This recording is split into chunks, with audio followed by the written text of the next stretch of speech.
Um, yeah, until Mike's ready, and then we'll allow that hop back on over the phone. I'm on computer right now.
Grand Rising, everyone. Hope everyone's doing well.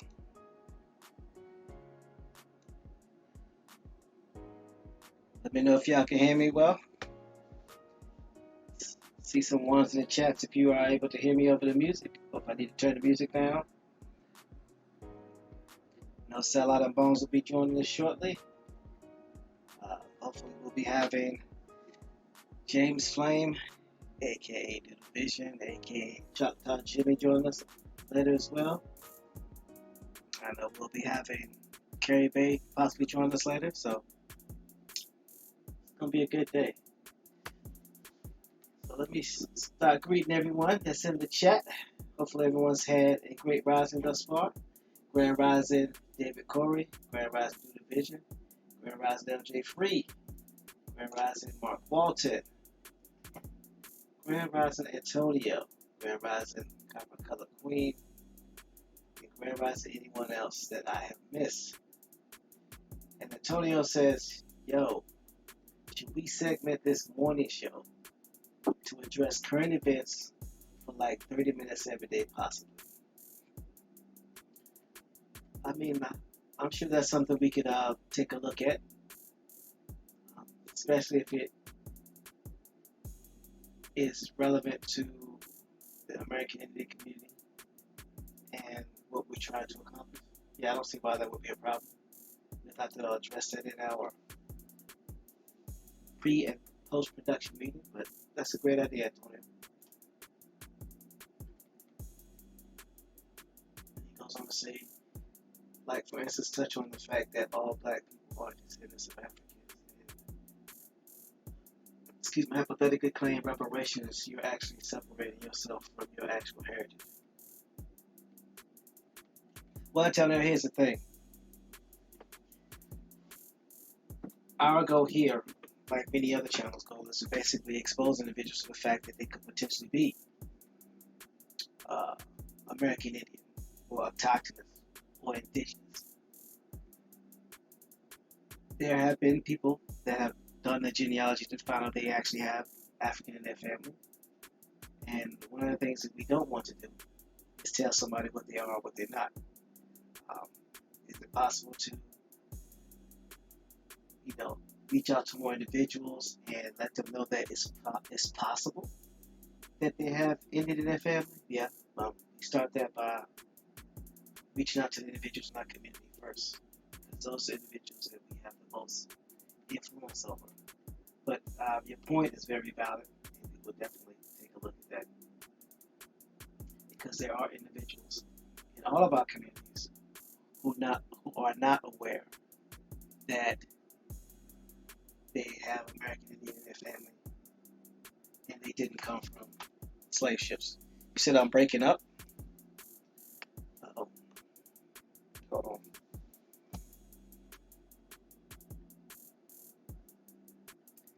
Let's see, what can we do about that?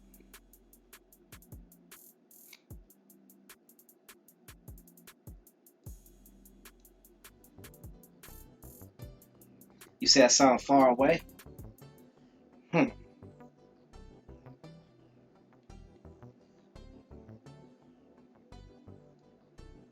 How about now?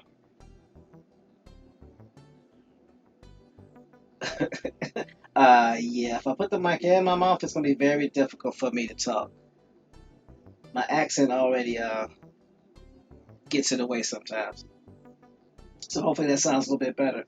But yeah, Antonio, dude says a little better. I'm gonna turn it up some more. How about now?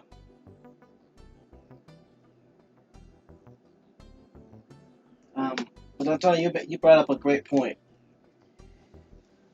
We need to do better in exposing to our brothers and sisters that potentially they have American Indian, autochthonous blood, indigenous blood, um, that they are individuals that come from a lineage that was not only here first, but can be traced back to people that were here first, or at least before the colonizers got here. So you bring up a very good point. We would definitely address it at our post-production meeting. So thank you for that. Also, I want to give a shout out again to Pamela Hall for the spotlight that she held and sharing with us her process of her genealogy and giving us some tips and some tidbits of what it actually takes to get back and trace some of your lineage to the 1600s. So that was interesting. Mark Walton says, still waiting to be tied into a tribe. The process is apparently long, so don't waste time doing your genealogy. You can be living proof to those around you.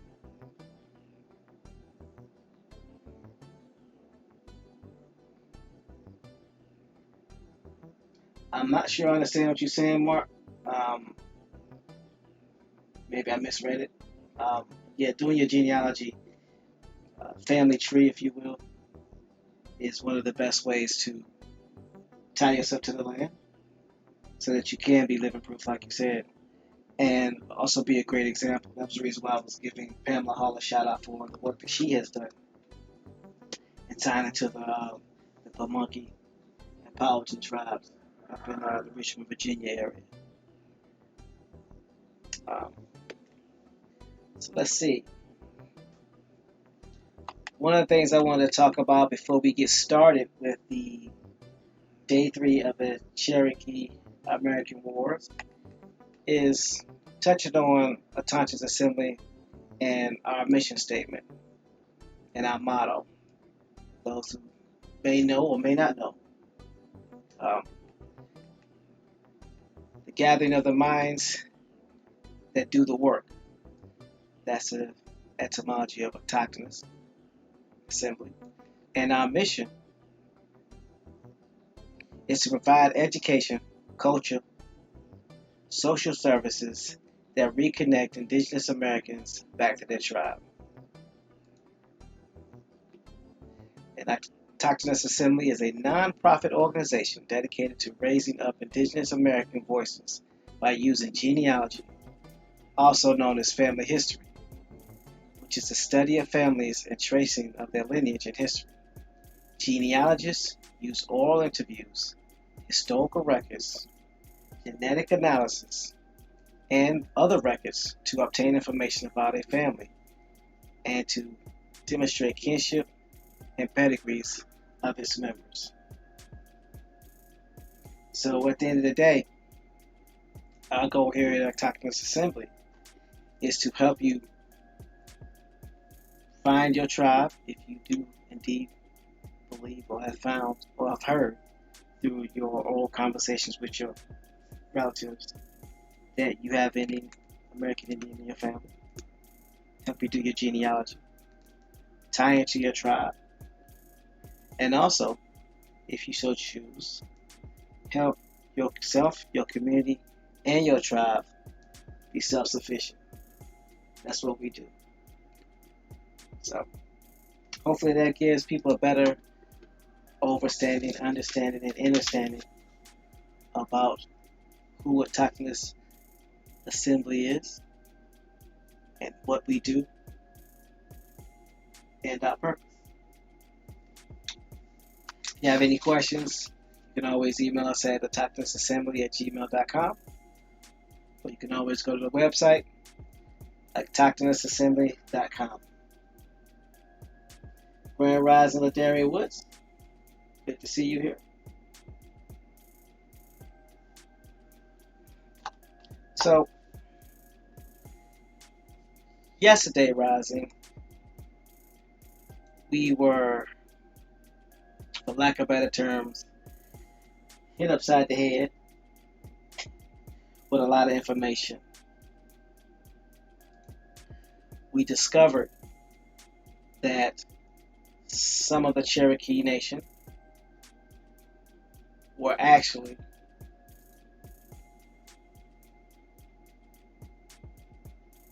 the viceroyalty of New Spain, and not only fought battles in the Americas on behalf of New Spain, but also fought battles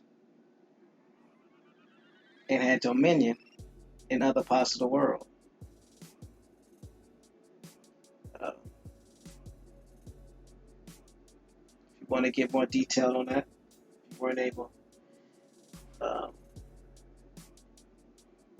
you can always check out yesterday's show, Cherokee American Wars, Day 2. So we will pick up where we left off with Viceroyalty in the Kingdom of New Spain, and we will touch on that. And now, as always, we will put the link into the chat so that not only you can follow us or follow the information, but then later go back, do your own research, add your own information, because we're all learning together. No one here is and I'm using air quotes, proclaimed expert in this information. We're learning together.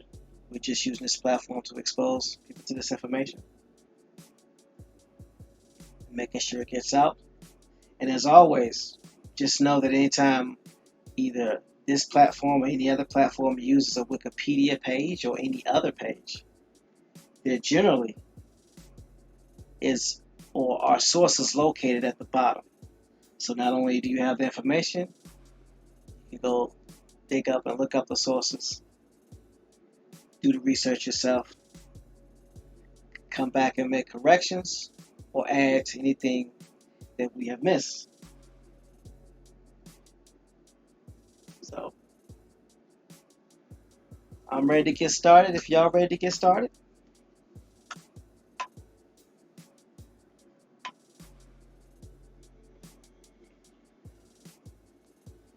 So James Flame through the vision, when you get a chance, you're more than welcome to come on in, because I already know this is about to get very interesting. So I'm going to go ahead and hit this transition button. We're going to go ahead and get started.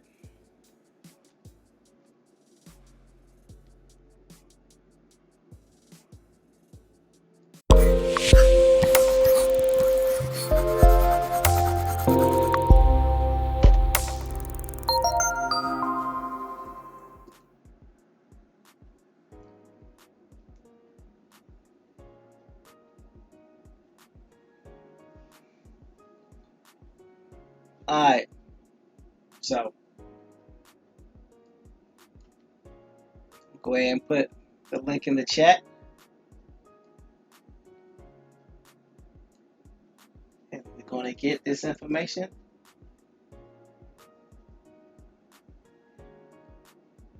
And see where it takes us. Hopefully everyone has their hard hats, their pickaxe, their backhoes, their front loaders, and all those other pieces of equipment that we're going to need to get this information out.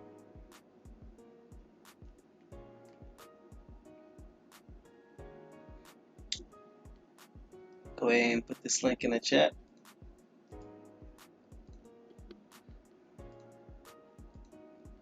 One second.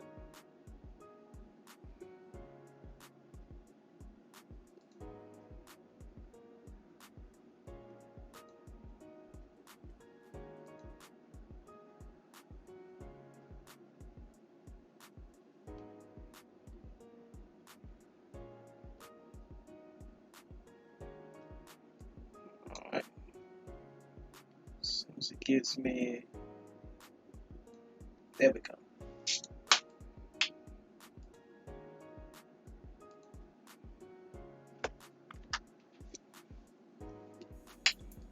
Alright, so that's the link. Alright, Mark, we'll catch you later. Catch the show when you wake up. Rest well now. Alright, so I placed the link in the chat, and we are starting. Let's see.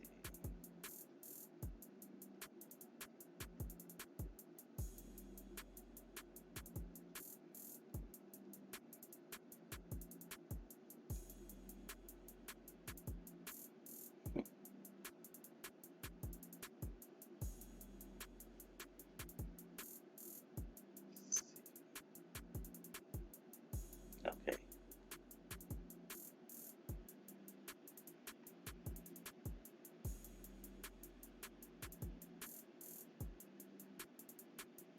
So we're going to start on the territorial extent of the overseas Spanish Empire.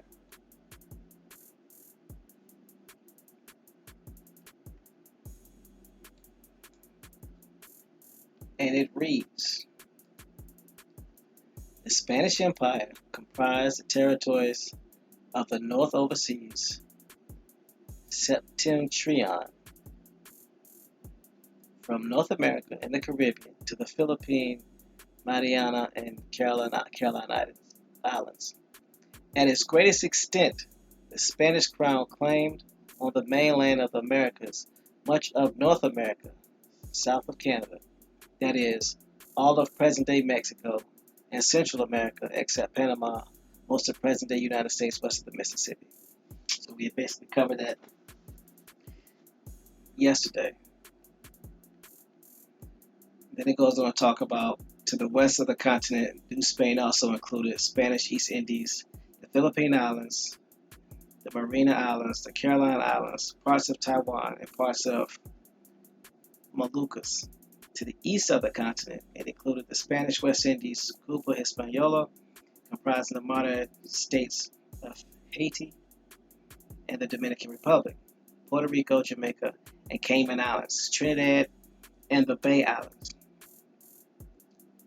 Until the 18th century, when Spain saw its claims in North America threatened by the European powers, much of what were called the Spanish borderlands consisted of territory now parts of the United States. This was not occupied by many Spanish settlers. It was considered more marginal to Spanish interests than most densely populated and lucrative areas of central Mexico. To shore up its claims in North America, starting in the late 18th century, Spanish expeditions to the Pacific Northwest explored and claimed the coast of what is now British Columbia and Alaska.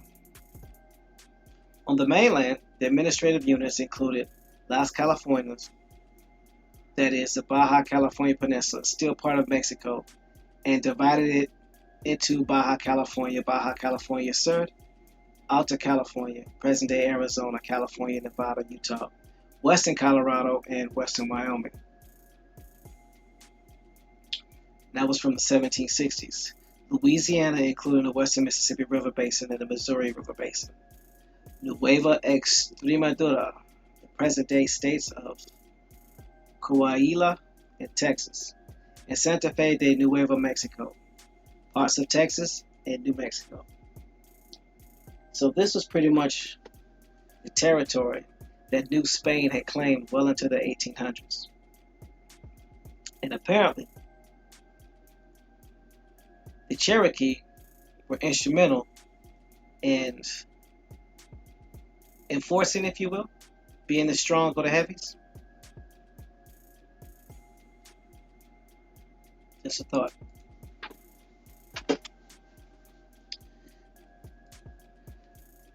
So let's look at the history where it talks about the conquest era, 1521 through 1535.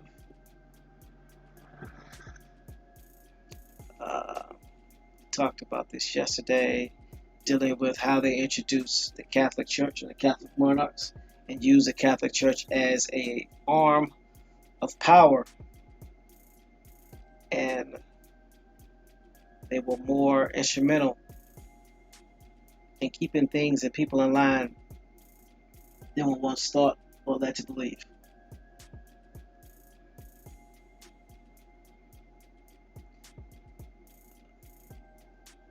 So go down to the second paragraph where it reads, as a result, the Holy Roman Emperor and King of Spain, Charles V, created the Council of the Indies as a crown entity to oversee the crown's interests in the New World. Since the time of the Catholic monarchs, Central Iberia was governed through councils appointed by the monarch with particular jurisdictions. Thus, the creation of the Council of the Indies became another but extremely important advisory board to the monarch. The crown has set up the Casa de Construcción, which is a house of trade, in 1503 to regulate contracts between Spain, its overseas possessions. A key function was to gather information about navigation to make trips less risky and more efficient. We had discussed that yesterday.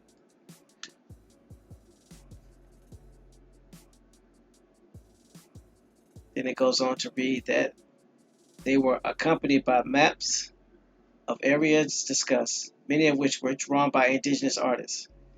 The Francisco Hernandez expedition from 1570 through 1577, the first scientific expedition to the New World, was sent to gather information on medicinal plants and practices.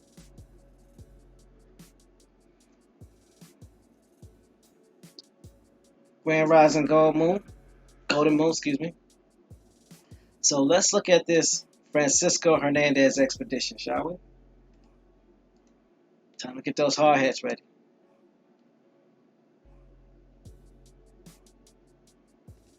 Now we'll put this in the chat.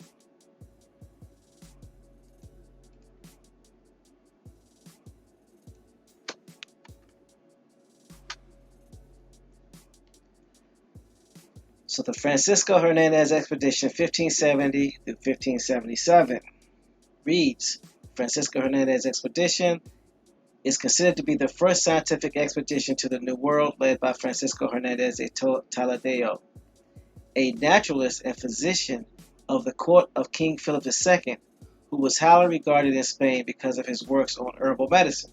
Among some of the most important achievements of the expedition were the discovery and subsequent introduction in Europe of a number of new plants that did not exist in the Old World, aka the New World, but that quickly gained acceptance and became very popular among European consumers, such as the pineapple, cocoa, corn, and many others. Grand Rising, no sellout. Please, Grand Rising.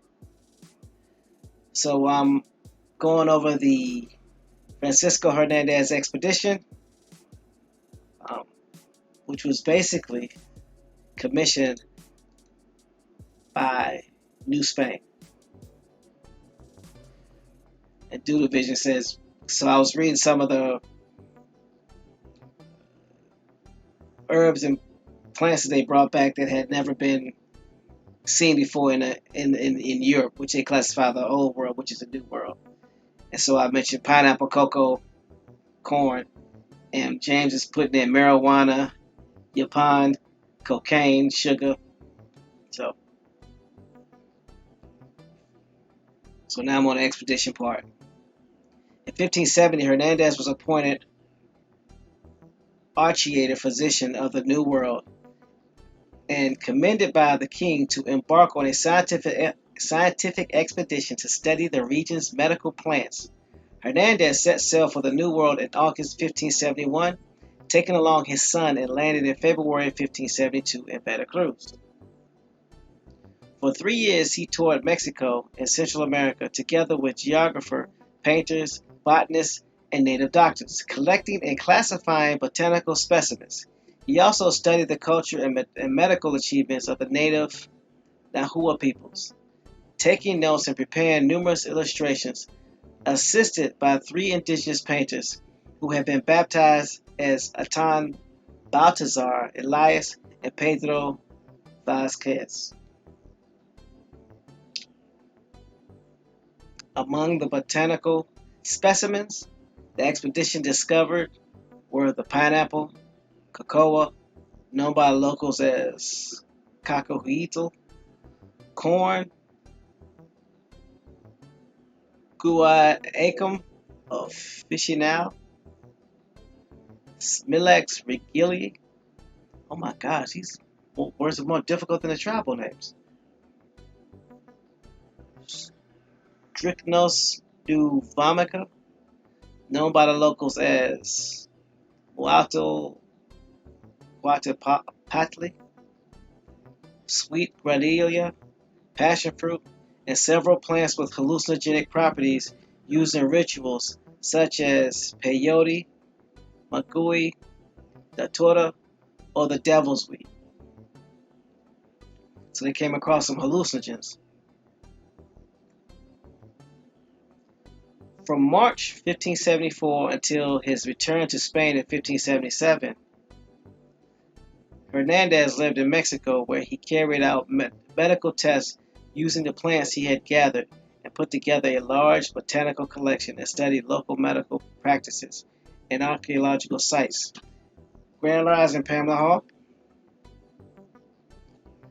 We're covering a botanical expedition that was commissioned by New Spain to South America. It's 1576 during the epidemic referred to as Cocolistal Nahuatl for pest. During the colonial period, population decline of the Aztecs. Hernandez performed autopsies in the hospital Rio de San Jose de los Naturales in collaboration with surgeon Alfonso Lopez de Hinojosos and physician Juan de la Fuente. Hernandez described the gruesome symptoms of with clinical accuracy. These indeed high fever, severe headache, vertigo, black tongue, dark urine, dysentery, severe abdominal and thoracic pain, large nodules behind the ears that often invaded the neck and face, acute neurological disorders, and profuse bleeding from the nose, eyes, and mouth, with death frequently occurring in 3 to 4 days. That sounded painful.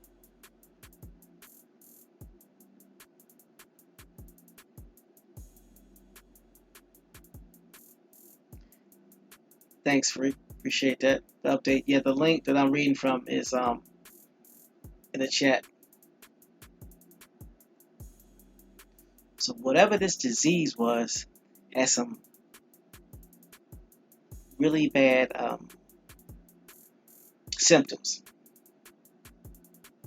He also worked on Castilian translation of a treatise of natural history by Pliny the Elder. The result was an impressive work composed of 24 books on plants, on about the fauna, one on minerals, and 10 volumes of paintings and illustrations that were brought to Spain to be published. Jose de Costa calculated the total cost of the expedition represented about 60,000 ducats, an enormous sum at the time. Oh, Doodle Vision says it was dysentery. That's horrible. 3 days, yeah. Friday, Saturday, Sunday, you did.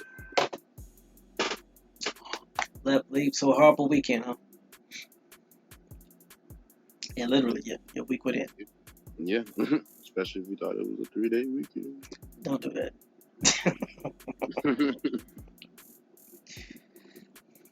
So they spent 60,000 ducats to do this research, and it resulted in 24 books on plants. That's a lot of work. Ladarian Wood says, sounds like drugs have always been around. So it is true that some hard drugs were used as medicine. Yes, true. Yeah, Lady Free, those symptoms are the worst.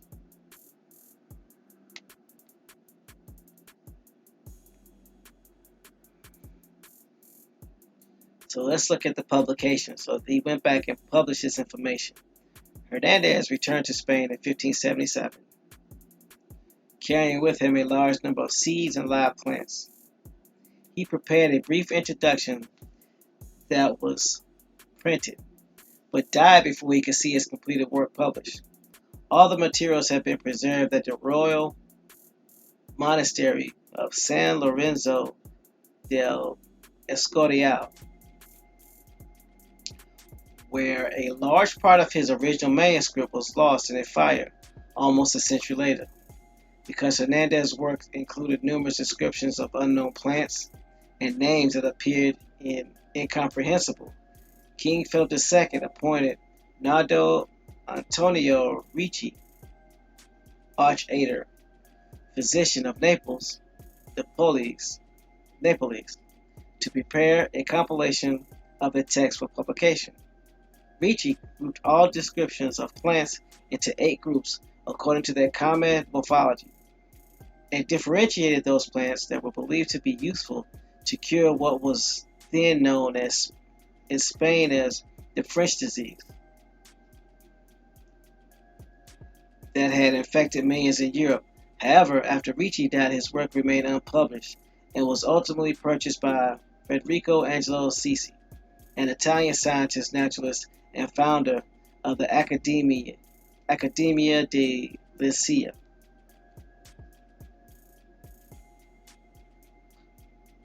Doodlevision said, used medically, herbs and plants can be good for you.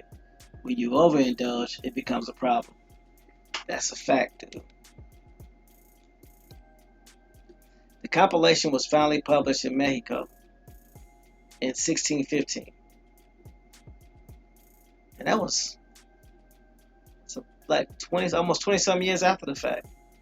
As Cuatro Libros de la Naturaleza y Virtudes de las Plantas y Animales que están reunidos en el uso de medicina en la Nueva España y el método y canción preparación que para administrarles se requiere, con lo que el doctor Francisco Hernández escribió en lengua latina by the Dominican priest Francisco Jimenez, who had managed to obtain a copy of the Latin manuscript prepared by Ricci.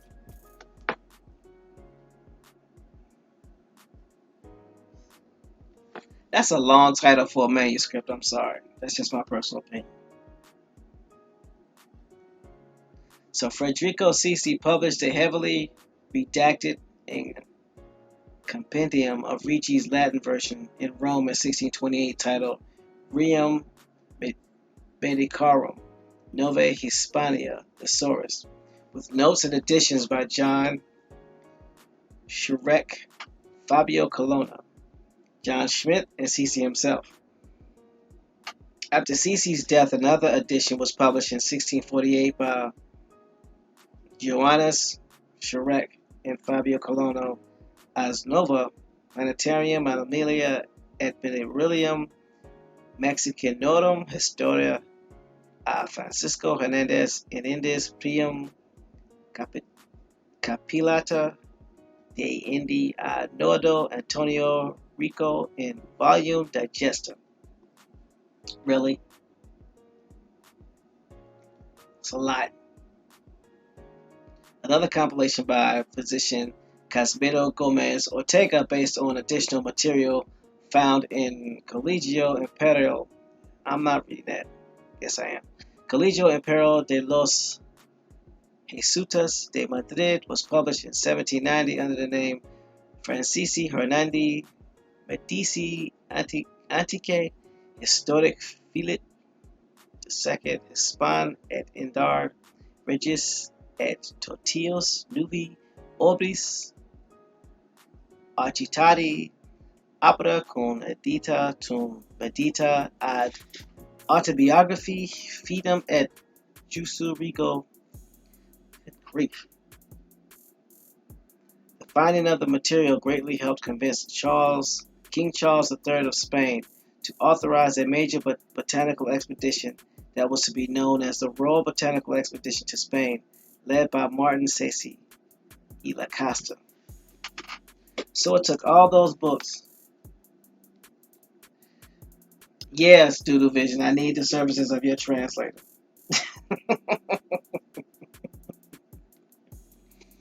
This is crazy. And these are just titles of medical manuscripts.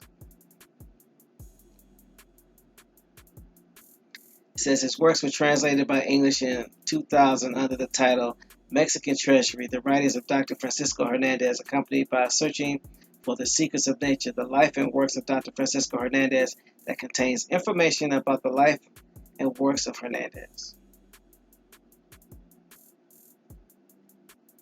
Really free. That's what we're doing. I'll tell you right now. So that was some information about Francisco Hernandez and his expedition from 1570 to 1577. And it led to another expedition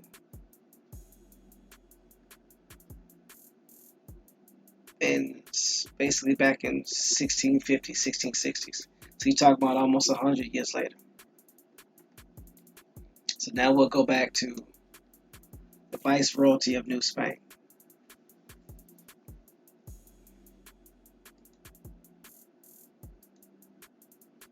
I'll put that link back in the chat for those that need it.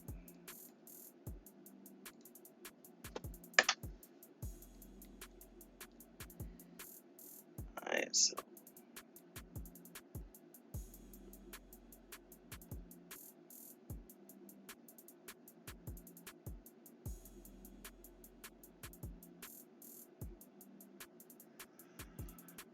Grand Rising American is Kemet. Hope all is well.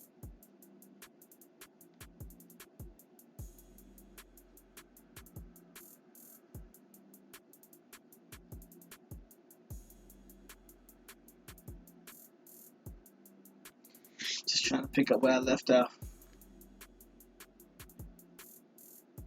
He says, so how did pineapple get to the Pacific Islands by way of West Africa? Is that a trick question, Doodle Vision?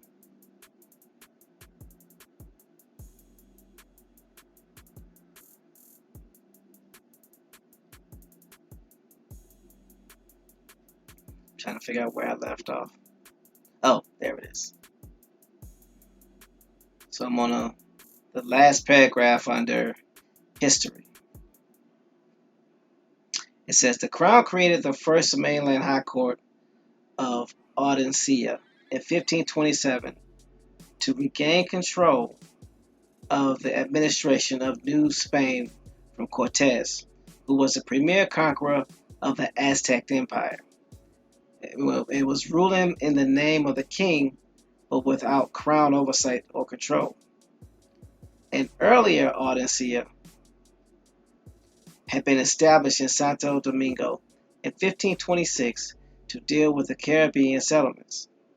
The court housed in Casa Reales in Santo Domingo was charged with encouraging further exploration and settlements with the authority granted by the Crown. Management by the Audiencia, which was expected to make executive decisions as a body, proved unwieldy. Therefore, in 1535, King Charles V named Don Antonio de Mendoza as the first viceroy of New Spain. After the Spanish conquest of the Inca Empire in 1532 was opened, the vast territories of South America to future conquest, the Crown established an independent viceroyalty of Peru there in 1542.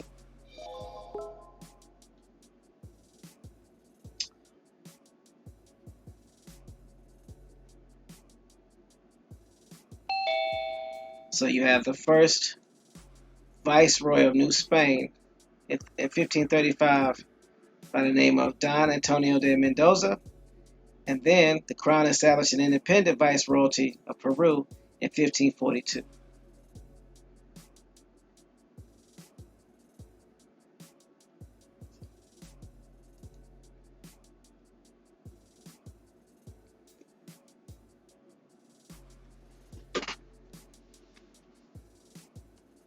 So now we're going to get into the evangelizing in New Spain.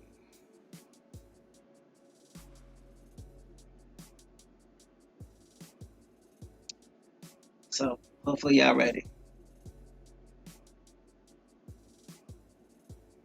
Because the Roman Catholic Church had played such an important role in the reconquista, or the Christian conquest of the Iberian Peninsula from the Moors, the church in essence became another arm of the Spanish government.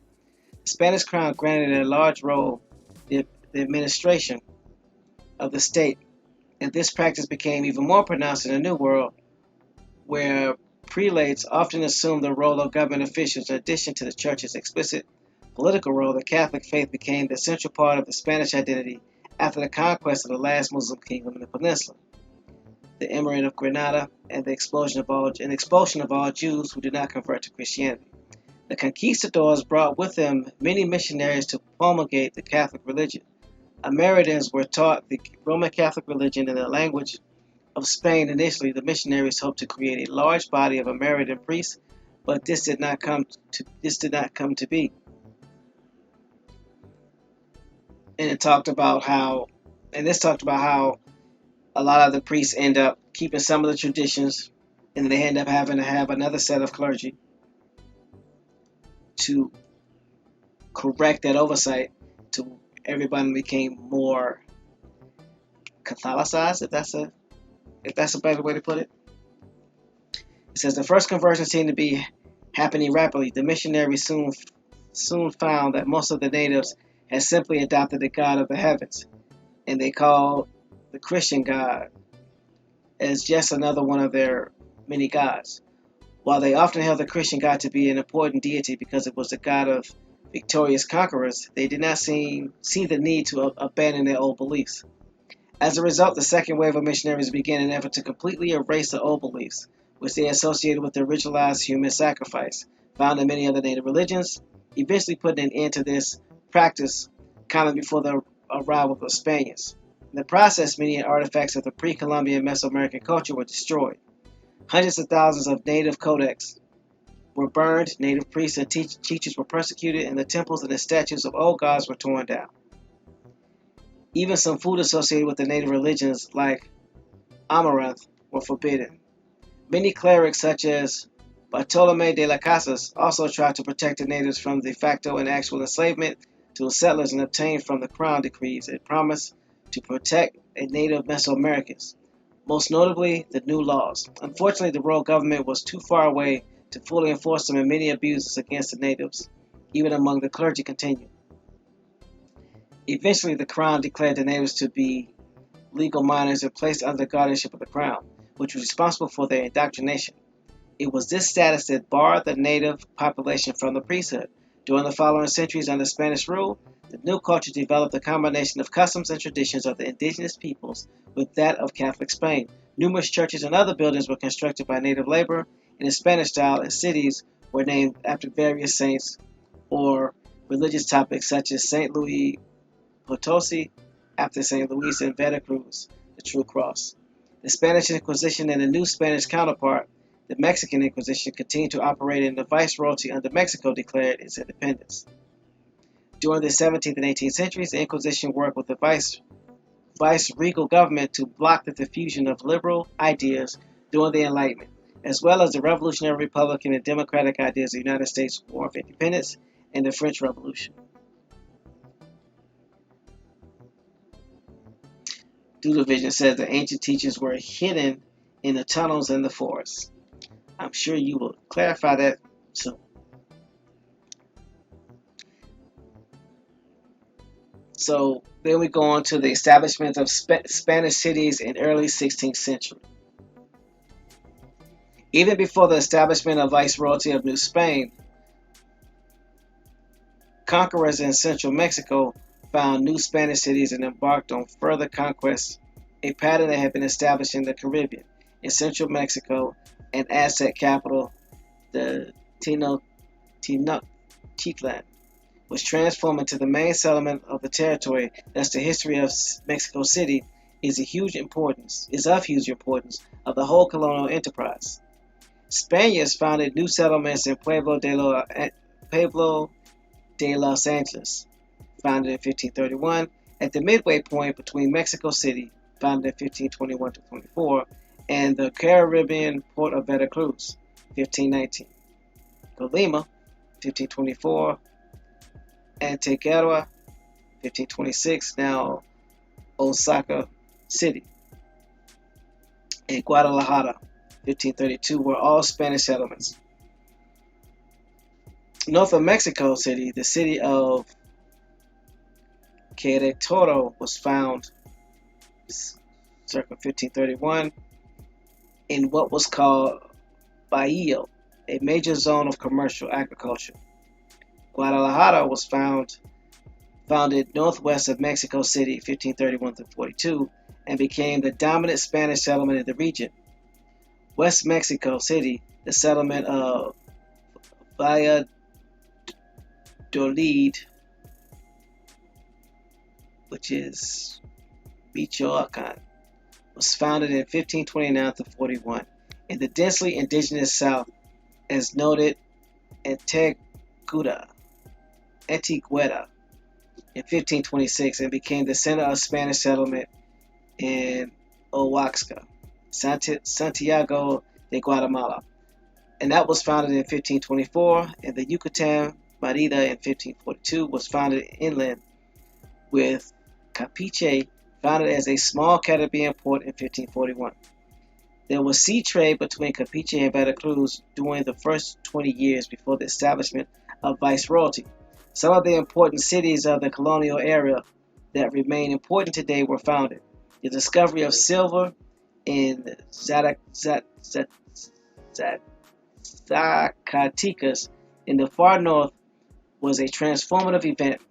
The settlement of Zacatecas was founded in 1547, deep in the territory of the nomadic and fierce Chichimeca, whose resistance to Spanish presence was the protracted conflict of the Chickamauga War.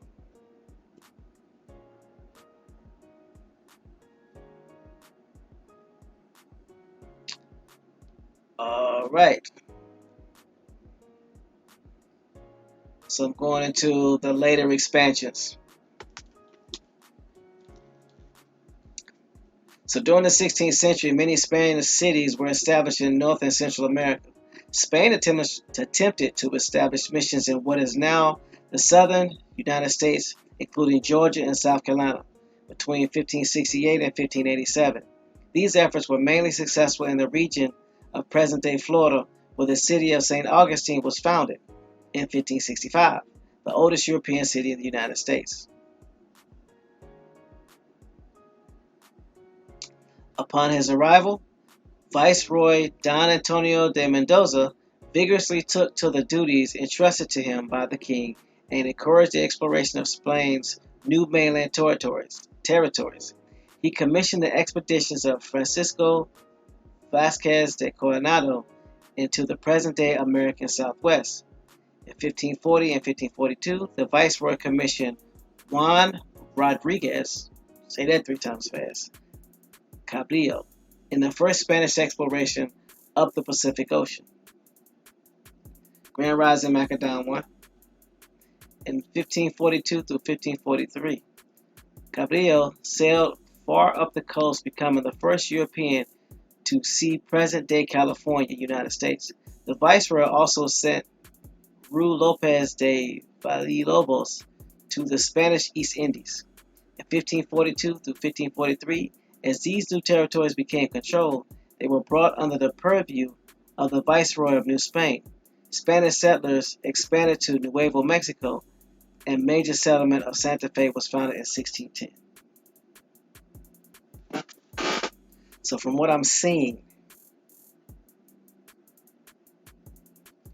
the Viceroy of New Spain started in South America and headed up the coast of California and started taking over.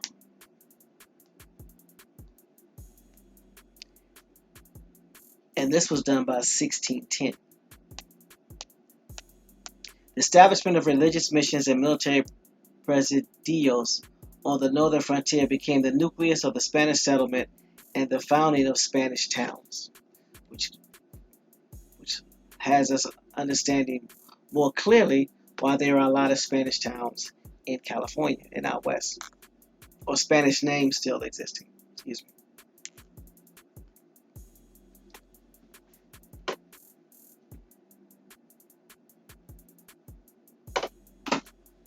So while that was going on, there was an expansion to the Philippines islands and to the Manila trade. Now, granted, this was going on while Spain was also doing exploration in the Americas. So where do you think they got the people to do this from? Cherokees. So, history of the Philippines. This is from that main article. Seeking to develop trade between the East Indies and the Americas across the Pacific Ocean, Miguel Lopez de Legazpi established the first Spanish settlement in the Philippine Islands in 1565, which became the town of San Miguel, present-day Cebu City. Andres de Donata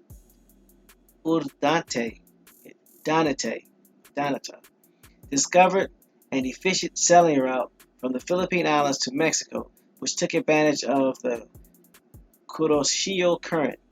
In 1571, the city of Manila became the capital of the Spanish East Indies, which trade soon beginning via the Manila-Acapulco galleons. The Manila-Acapulco trade route shipped products such as silk, spices, silver, porcelain, and gold to the Americas from Asia. So there was a trade route already established from Manila to America.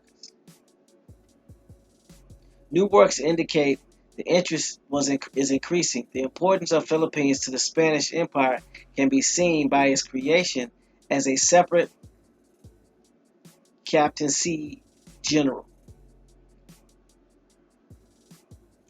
Products bought from Asia were sent to Acapulco, then overland to Veracruz, and then shipped to Spain aboard the West Indies fleets.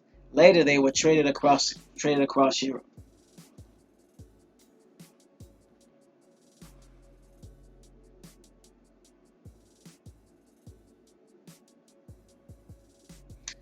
Free says, within two links today, I'm seeing Spain, France, Britain, and the Middle East represented and dividing up the Americas like a free for all. That's what I'm seeing too, Free.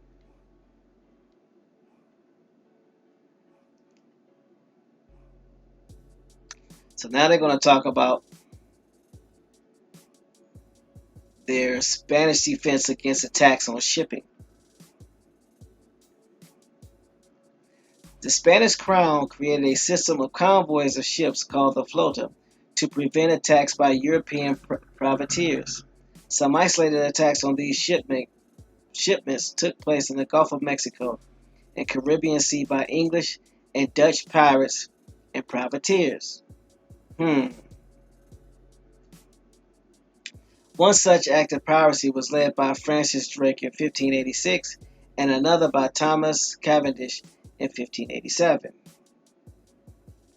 In one episode, the cities of Huatulco and Barra de Nevada in Jalisco province of Mexico were sacked. However, these maritime routes, both across the Pacific and the Atlantic, were successful in the defense and logistical role they played in the history of the Spanish Empire. For over 3 centuries, the Spanish Navy escorted the galleon convoys that sailed around the world.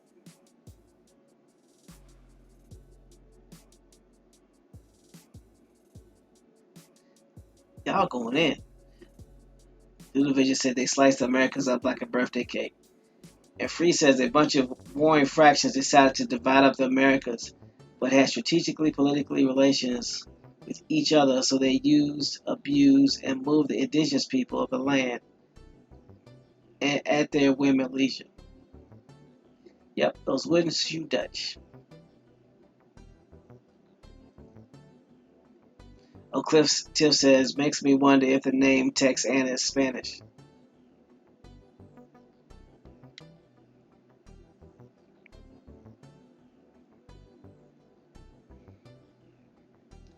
Don Lopez Diaz de Mediadores, born in Quito, Ecuador, was the first viceroy of New Spain who was born in the New World.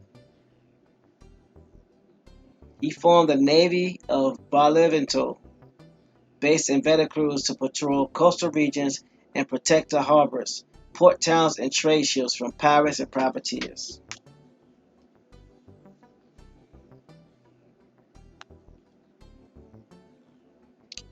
So Lopez de Armendariz was the first viceroy of New Spain who was born in the New World.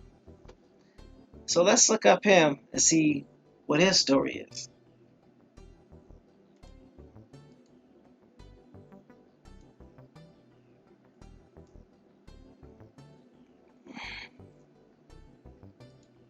And I'll put the link in the chat.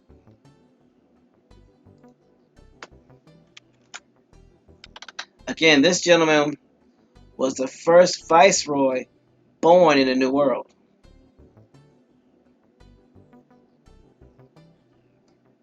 So where was he born? He was born in Quito, Ecuador.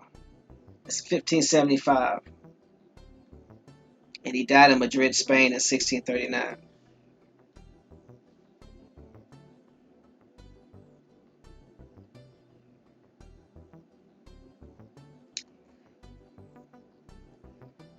So, Don Quito, Viceroyalty of Peru, was a Spanish nobleman and the first Criollo to be Viceroy of New Spain. Criollo means born in the New World, I guess. He served as Viceroy from September 16, 1635 to August 27, 1640. So he only served 5 years. Born in Peru, Lope Diaz de Armendariz was to become the first New World-born Viceroy of New Spain. His father, president of the Real Ardisia of Quito, and his son, educated for a naval career. The son had a distinguished career in the command of convoys escorting merchant ships and treasure ships from the Indies to Spain. On April 19, 1635, King Philip IV named him Viceroy of New Spain. He made his formal entry into Mexico City on September 16, 1635, and took up his duties. His first concern was to continue the construction of drainage works to safeguard the city from the perennial floods and to repair damage from the recent flooding. In January 17, 1637, an earthquake destroyed some of the construction, in particular the drainage tunnel La Quimada. The viceroy called in two experts, Fernando de Zepeda and Hernan Carrillo, for advice. Criollo is Spanish for Creole. Thank you. In March of the following year, they advised the opening of a canal to replace the tunnel. The viceroy, in consultation with the city government, the Audiencia, and the guilds, approved the construction of a canal to take advantage of the huge fissure of Nochistongo. This canal proved very helpful in flood control and was afterwards expanded by the government of independent Mexico. Division said he was part Indian. Really? On April 27, 1639, a bull of Pope Urban VIII prohibited slavery in Latin America. Philip IV banned slavery of Indians in New Spain, but permitted the continuation of black slavery. Escaped black slaves, Cimarrones, took refuge in the mountains, particularly in the current state of Veracruz. Really? So they were already dividing up the dark Indians from the light Indians, looks like. To protect the inhabitants of a new kingdom of Leon, Nuevo Leon, from raids of Apaches, Comanches, and Lipans, Diaz de Armendariz ordered the construction of a presidio at Cadireyata, and also another fort of the same name in Querétaro. He sent another expedition to the Californias with disastrous results. He ordered the cleaning of the drainage ditches and canals in the city. He founded the hospital, Espiritu Santo, and the Covenant of San Bernardo. He also formed the Armada de Barlovento based in Veracruz, which patrolled the Gulf Coast to protect the ports and shipping from pirates. He turned over the government of New Spain to his successor, Diego López Pacheco, 7th Duke of Escalona, on August 28, 1640. He was accused of many irregularities and character flaws by his enemies, chief among them Bishop of Puebla, Juan de Palafox y Mendoza.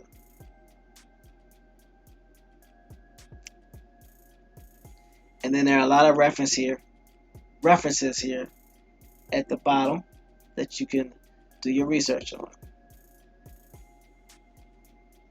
So that was the first viceroy born in the Americas, Lope Diaz de Armendariz.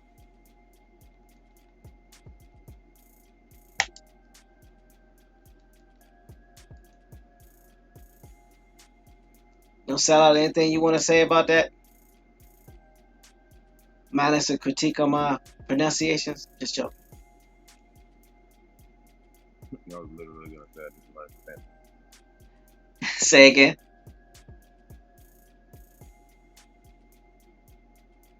No, I was saying I need to learn Spanish. Or another language. Yeah, those 3 years I took Spanish didn't help none. Not with the pronunciation.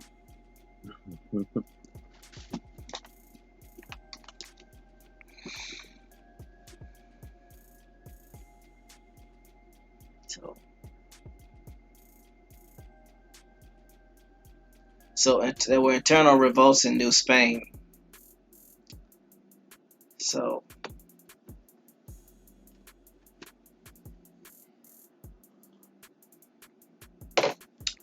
oh yeah, want to remind everybody that you can call in to the show. The number has always been at the top, and the number is 669 900 6833, and the ID is 819-881-339, and you hit pound twice, and you'll be let in. So, just thought that I'd put that out there. And remember, we don't mind you coming in and bringing information, but please bring sources, especially if you're gonna criticize. That's all I ask.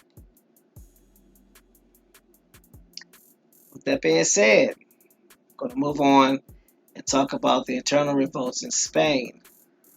We're covering this the viceroyalty in New Spain, which is basically most of the Americas from South America to west of the Mississippi.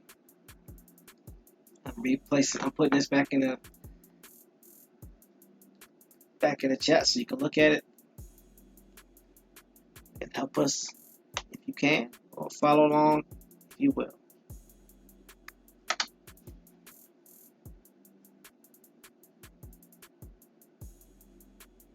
And you said that's pound, not hashtag. Hashtag is too sensitive. You funny, dude. So, talking about the internal revolts in New Spain, and this is dealing with the viceroys, and as it was mentioned in the Cherokee Wars, the Cherokee were the proxies to the viceroy of Spain, and they were basically the strongmen. So not only were they the strongmen in the Americas, but they were strongmen in other areas that Spain had control of.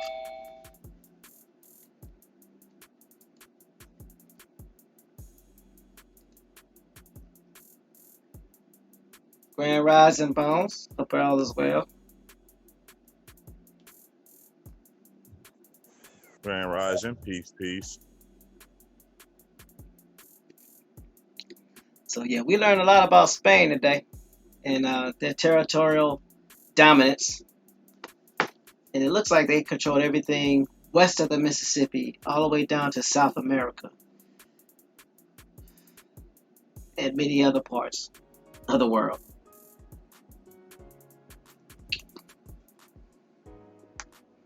And Doodle says, and east of the Mississippi along the Gulf. That's a large territory. Yeah, I was listening how they sliced it up like it was the first Domino's pizza.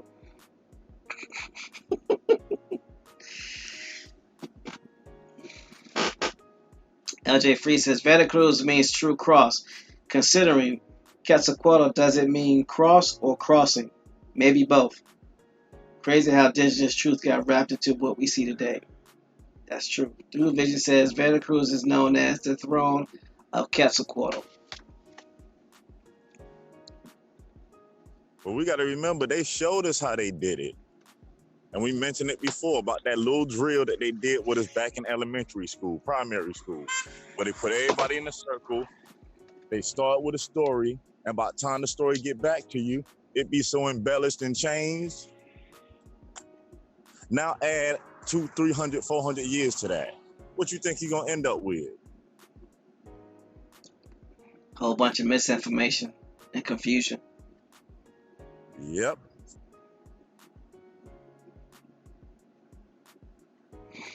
Oh, Cliff Tiff says she just found some Chickasaw freedmen. 1902 Chickasaw Nation, Nimrod, Priscilla Nimrod, Jr., and Martha. Congratulations, Oak Cliff Tiff. Congratulations. That's what's up. Doodle Vision says Quetzalcoatl equals whitewash hippie Jesus. Y'all are funny. But they said heebie-jeebies. I'm not repeating that.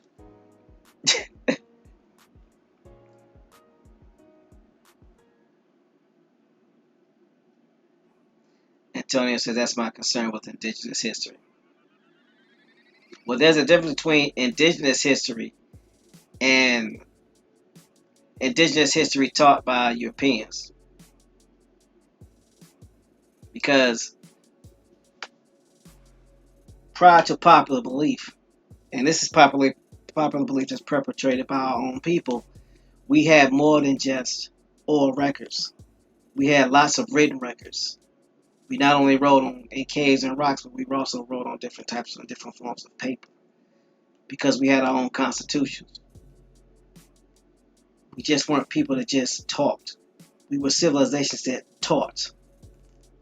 So that's the reason why it's important not only to just get the information from the, scholars, if you will, or the documents or inserts or sources from Wikipedia, but it's more important to talk to the actual Indians because it seems like everybody wants to talk around the Indians and no one wants to talk to the Indians because my personal opinion is they scared of what they might find. There are over 573 nationally recognized Indians and over 1,000 local Indians, but everybody's always quoting books and documents, but don't know. Very few people ever had the courage to talk to an Indian. I'm starting to think people are scared. Yeah, I said it, but I'll get off my pedestal. It's gonna mess with these people illusion of this perfect utopia that you 100% this or 100% that or everybody got along. Man, when we gonna wake up? Ain't nobody 100% nothing. Let's stop the madness. Yeah, I You hate. have stories of these people of being around our people for hundreds of years. If people now are intermingling with different races and having children, this ain't nothing new. Come on, let's stop being naive. Yeah, Tony, I hear you, bro. It's just it's a slight concern. That's the reason why, and this always goes back to verification. And I'm glad you brought this up. There's always three sides to every story, which is the reason why it's always best to get all three sides together. No difference in if no sellout told me you said something about me. Now I can believe no sellout, or I can have no sellout. Me and you have a conversation and make no sellout repeat what he said to verify. But just like history, you have people in our community that don't want to do that because they're too neutral. And they want everybody to get along. And that's the reason, that's how we got off code. Everybody want to be friends and everybody want to bring in people that don't have our best interests at heart because they look like us. That's how we got torn down in the first place. People always say all skin folk ain't kinfolk, but at the end of the day, everybody always promoting all skin folk need to get along. Everybody ain't gonna get along. I got over 500 cousins. I probably don't get along with most of them. I mean, I can love you from a distance. That don't mean I gotta have you in my presence. Especially if I know that you're gonna cause harm to me and my family. What kind of idiot would do that? That's just my personal opinion. No, that's stupidity. You looking to get man. I know, right? It's an experiment, must be. But when we just gonna get back to the basics? First things first, right is right, wrong is wrong. If we apply to that, all that other stuff won't even pop up. It'll never happen. If we can do the basic, simple thing first. Right is right, wrong is wrong. So simple. Yes, we might not like it. Yes, you gotta make some changes. But it'll fix a whole lot of this mess if we got on code with this. So yeah, Antonio Baptiste says ulterior motives, and one of the biggest ulterior motives that people want to propagate, our own people included, is that ulterior motive and lie number one. And yes, I'm calling it a lie. You know where I'm at if you got a problem with it. There aren't any Indians that are on reservations or that are registered that don't want to be bothered with us. Like I said, unless you've talked to all 575 tribes that are registered federally, and all 1,000 tribes that are registered locally, you don't know what you're talking about. So stop spreading that propaganda and that BS. Number 2, we didn't keep written records. That's a lie. Because unless you didn't talk to the Indians, you don't know. So where are you getting that from? I'll wait. Do me a favor. Take that camera you got, that you do all those YouTube channels with, and have a conversation with some Indians and then ask them if they did in fact keep records. Remember, there's over 1,000 state recognized and over 500 federally recognized. So that means you should easily be able to find one. And Bones, don't you have a list of all those tribes and their contact information, if I'm not mistaken?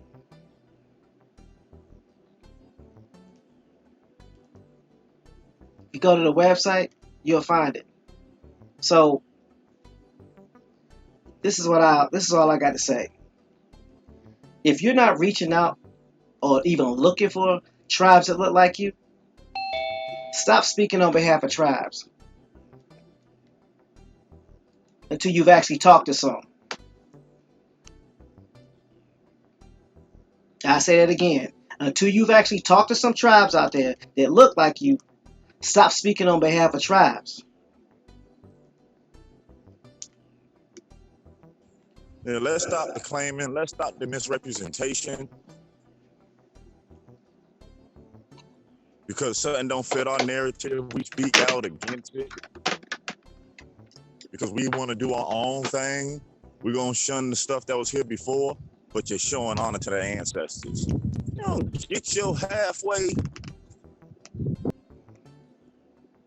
So, anyway, what's going on, James Flame? Man, the world is going crazy. Greetings, gentlemen. Greetings. in the chat. I just wanted to clarify something because I didn't want anyone to misunderstand what I was saying in the chat. Is that Quetzalcoatl Kukulkan was again whitewashed to be hippie Jesus. Now, let me clarify something so it's going to make sense. Is Quetzalcoatl or Kukulkan the legend, the myth, because a myth is not a lie. A myth is a truth that is exaggerated or expounded upon because people were passing things down orally. So he was already here, or that deity was already here prior to the Spaniards. Now, the main Spaniard or conquistador that took over was Cortez. Cortez was taught about Quetzalcoatl or Kukulkan from a woman, a young woman.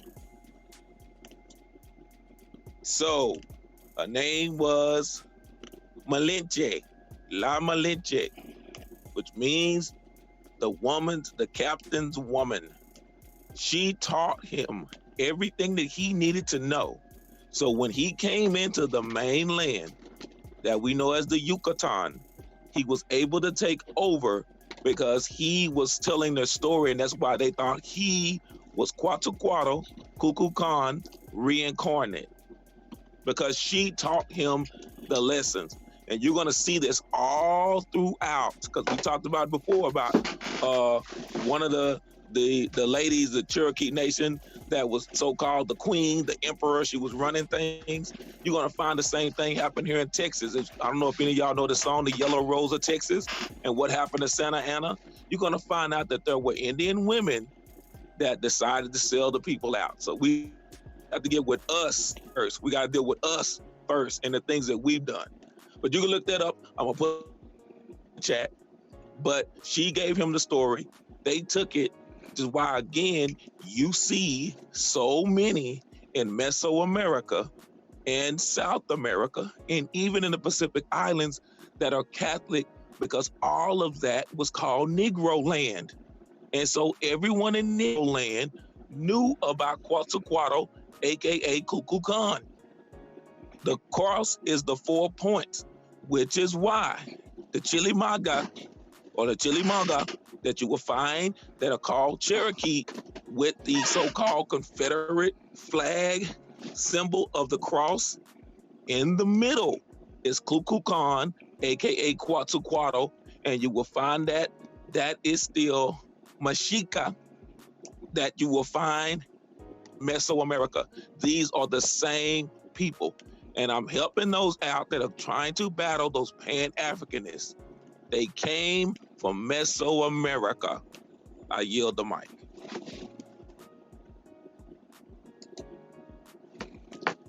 So, James, quick question. Before the Europeans got here, before the Acadians got here, are you saying, intimating, that there were no written records by our ancestors? We only had oral traditions. I'm just asking for clarity. Oh no, we had written records. We had among the elders and what is known as the medicine men or the shaman, or the Medu were the elders, the women, the wise ones. So it were written records, but the majority of the people were not going around and having tablets and stuff to write on like we did today. Passed on. So there, people had specific jobs. Like I said, there was a specific group of people, specific tribes that were in charge of building the pyramids. There were specific people that were in charge of being the medicine men. So there were specific people that were in charge of being the warriors. There was a specific tribe that was responsible for the ships. So everyone had a responsibility. There were written records, and there are written records. And because there are some elders that are still able to translate, and they call it Paleo-Hebrew, which is why they started doing the discoveries in South America and Mesoamerica more recently than they did in Egypt. But they are able to translate them more quickly because you have those traditions and teachings that have been passed down, and they're written records. That's why I put in there before, there were tunnels. There are tunnels in Mesoamerica. There are tunnels in South America. The priest, I'll use the word priest, and everyone knows what I'm talking about, dealing with the elders, the priests and the priestesses, because I don't want anyone to think that it was the men that were running things. It was men and the women, which were your elders, the women. They would go through the tunnels underneath the forest, and they pop up in another section or another settlement, and everyone would think they just came up miraculously out of the ground. There are tunnels. There are written records hidden in those tunnels. No, I'm not gonna say that.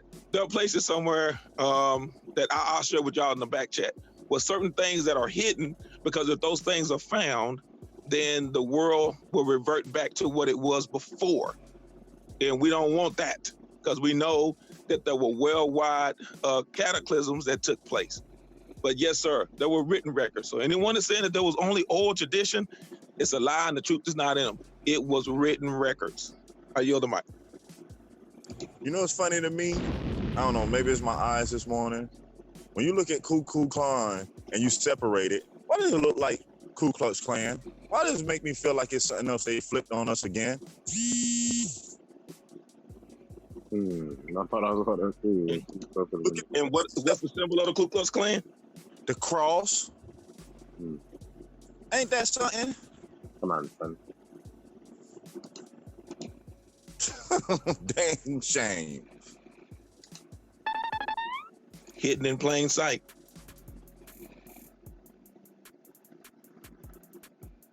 Where did the Ku Klux Klan originate? That same land known as the Cherokee. Yep. Out of them same people that call themselves Baptists.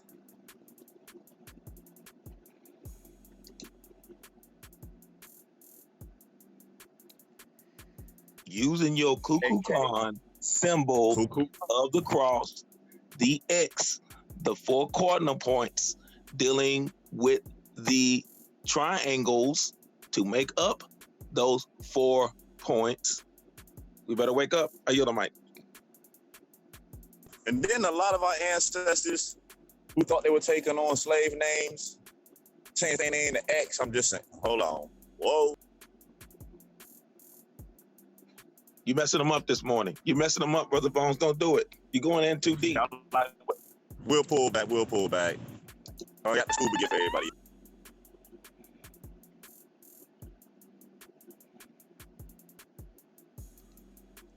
And this is what's gonna put all his to bed, because Copper Color Queen, thank you for putting that in the chat.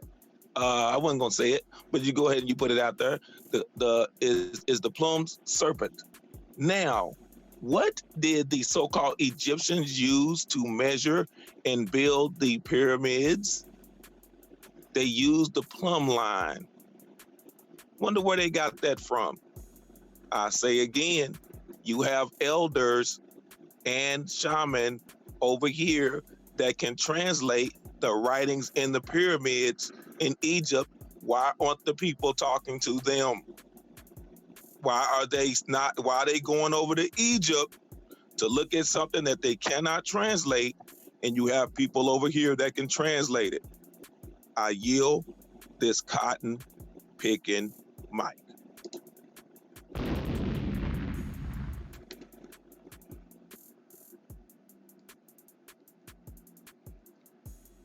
Anybody has any thing that they want to dispute on what they just heard, please bring your sources.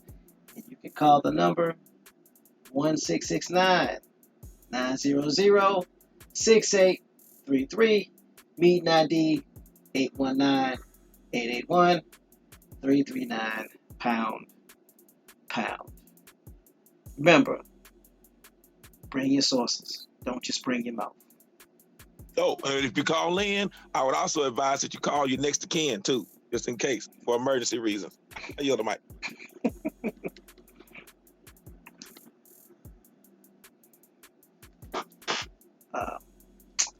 Yeah, as always, James Flame does not disappoint. Does not disappoint. And that is one of the valuable resources and reasons why talking to your tribe, talking to your elders, talking to Indians who have history, who have documentation, who have resources other than just something that somebody wrote that had nothing to do with them, to verify information. That's why it's important, because this information can be verified.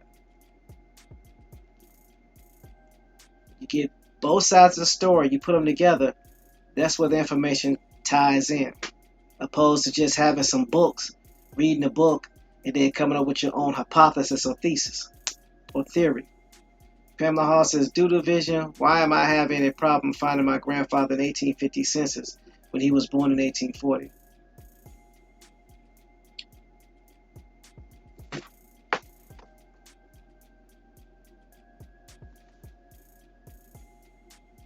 Sorry, I thought I hit the button to unmute myself. Depends on where he was born. Can you tell us where he was born, or put it in the back chat where he was born, and I can give you a little bit more information.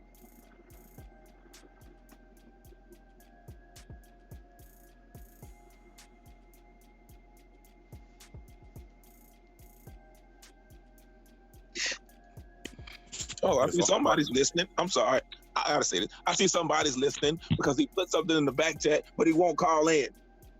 Okay, I gotta go. I yield the mic.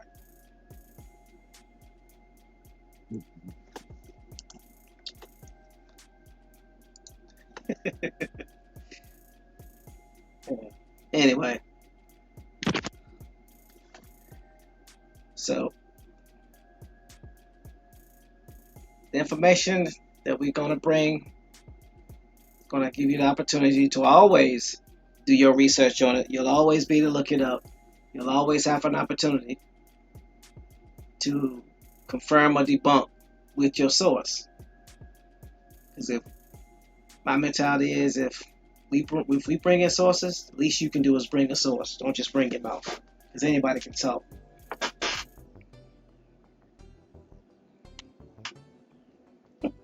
Antonio says, I'm sticking with my religious battleground theory until further notice. Antonio, whatever works for you, bro. So let's talk a little bit about the interval revolts in New Spain. It says, after the conquest of central Mexico, there were only two major Indian revolts challenging Spanish rule. In Mixton War in 1541, the Viceroy Don Antonio de Mendoza led an army against an uprising by Caxcanes in the 1680 Pueblo Revolt. Indians in 24 settlements in New Mexico expelled the Spanish who left for Texas in exile lasting a decade. The Chichimeca War lasted over 50 years, from 1550 to 1606, between the Spanish and various indigenous groups of northern New Spain, particularly in silver mining regions, and the transportation trunk lines. Non-sedentary or semi-sedentary northern Indians were difficult to control once they acquired the mobility of the horse. In 1660, the Tipihan revolted against the Spanish, but it was relatively quickly suppressed. The Tarahumara Indians were in revolt in the mountains of Chihuahua for several years. In 1670, Chichimecas invaded Durango, and the governor, Francisco Gonzalez, abandoned his defense.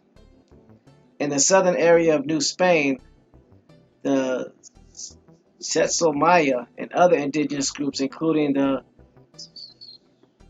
Tzotzil and Chol, revolted in 1712. It was multi-ethnic revolt sparked by religious issues in several communities. In 1704, Viceroy Francisco Fernandez de la Cueva suppressed a rebellion of Pima Indians in Nueva Vizcaya. Chichimeco equals Chickamauga. Cherokees. Band of Cherokees.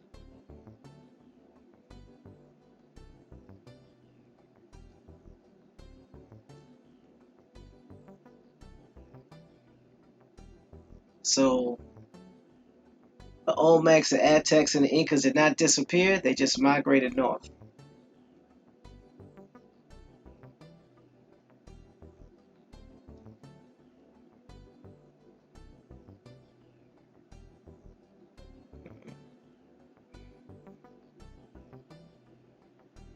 Seems like the Spanish were having the same issues that the Europeans were having in the north, in North America, aka 13 colonies of the United States or Canada. Same battle, different region. It's crazy. So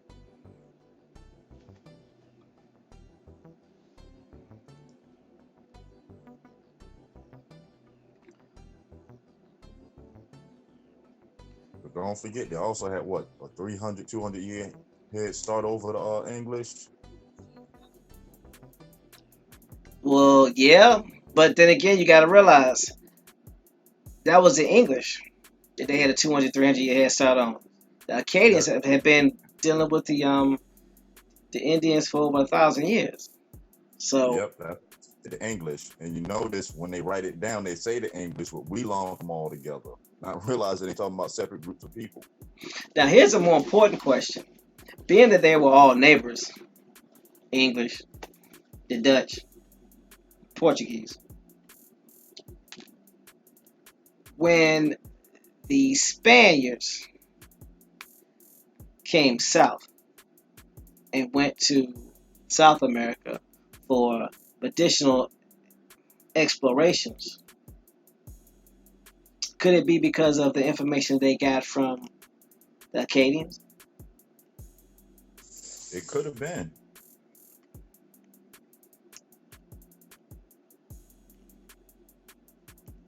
Because they came here with that specific purpose of medicinal expedition. So how would they know about it if they hadn't heard about it? And what would they get that information from if had nobody been over here before? And why would they come south instead of go north? They did start out north. They came down the Mississippi. But Okay. They got it from the Vikings, and they also got it from the Turks. Because remember, the Isa was taking Cornish wheat, which is corn, Turkish wheat, which is corn, maize, and turkeys over to Turkey. So that's how they found out when you study what they did, they came down, they came up to the Canada way.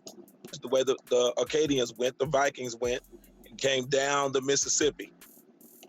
Okay. And then they ended up because the land was more to their liking the further south they went.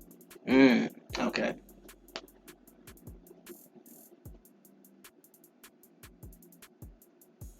Which goes back to the fact that we were already traveling to other countries, to other continents. So to go to another continent to fight is not something that was foreign or unheard of, especially when we're dealing with Spain and the viceroys.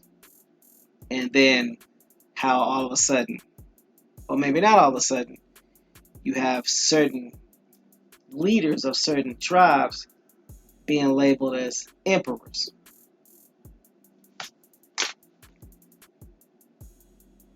Let's look up what the definition of an emperor is.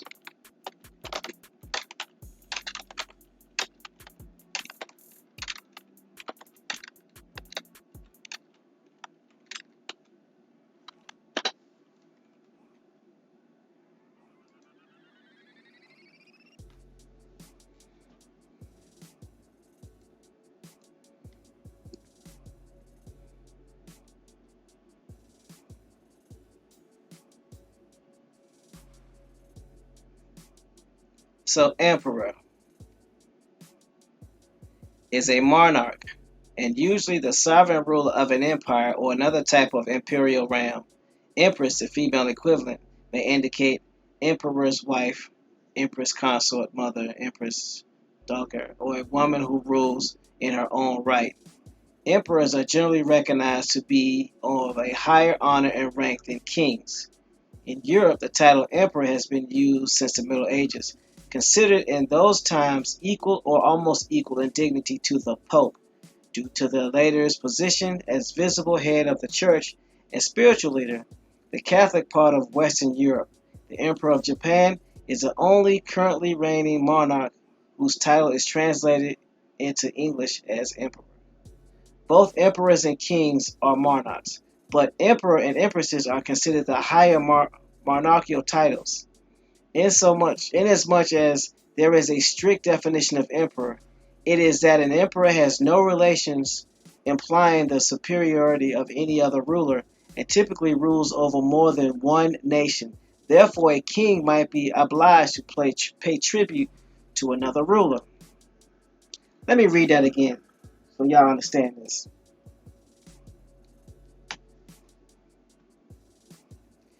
Inasmuch as there is a strict definition of emperor, it is that an emperor has no relations, implying the superiority of any other ruler, and typically rules over more than one nation. Therefore, a king might be obliged to pay tribute to another ruler, or be restrained in his actions in some unequal fashion. But an emperor should, in theory, be completely free of such restraints. However, monarchs heading empires have not always used this title in context. The British sovereign did not assume the title Empress of the British Empire even during the incorporation of India, though she was declared Empress of India.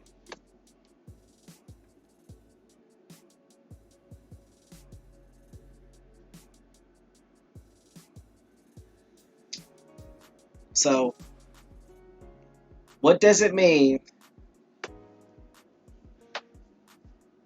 when Moitoi, who was a Cherokee leader, was named Emperor of the Cherokee? What nations was he ruling over?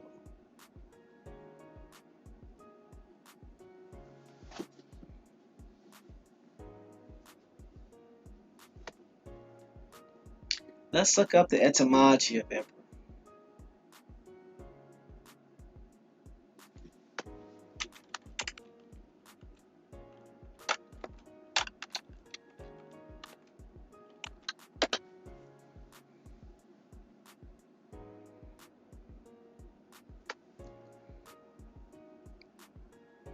Emperor, noun. Emperor, leader, ruler. From Latin, Imperatorium, commander emperor, from the past participle stem imperare, to command. See empire. Originally a title conferred by vote of the Roman army on a successful general, later by the Senate on Julius and Augustus Caesar, and adapted by their successors except Tiberius and Claudius. In the Middle Ages applied to rulers of China, Japan, etc. Non-historical European application in English had been only to the Holy Roman Emperors, who in German documents are called Kaiser. From the late 13th century until the 1804 Napoleon took the title Emperor of the French.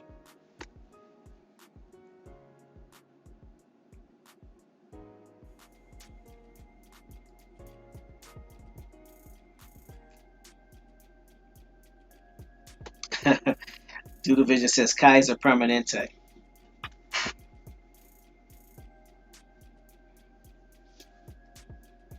So that's what an emperor is. So can somebody explain to me, please, how you have a leader of the Cherokee be promoted to emperor of all Cherokee if the Cherokee Nation were only on the Americas?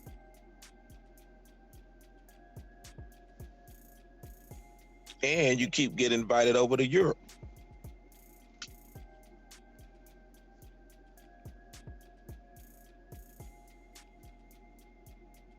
And remember, our ancestors were not just going around this continent. We were visiting other continents. We were visiting other countries.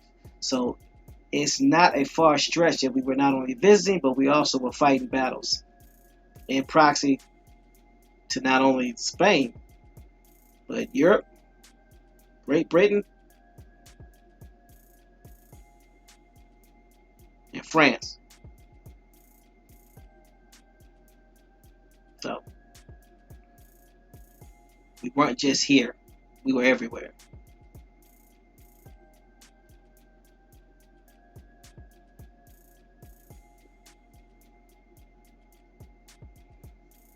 So I don't know.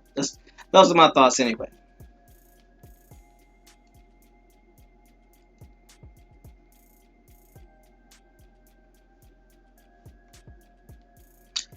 So let's look at the economy during the Habsburg era.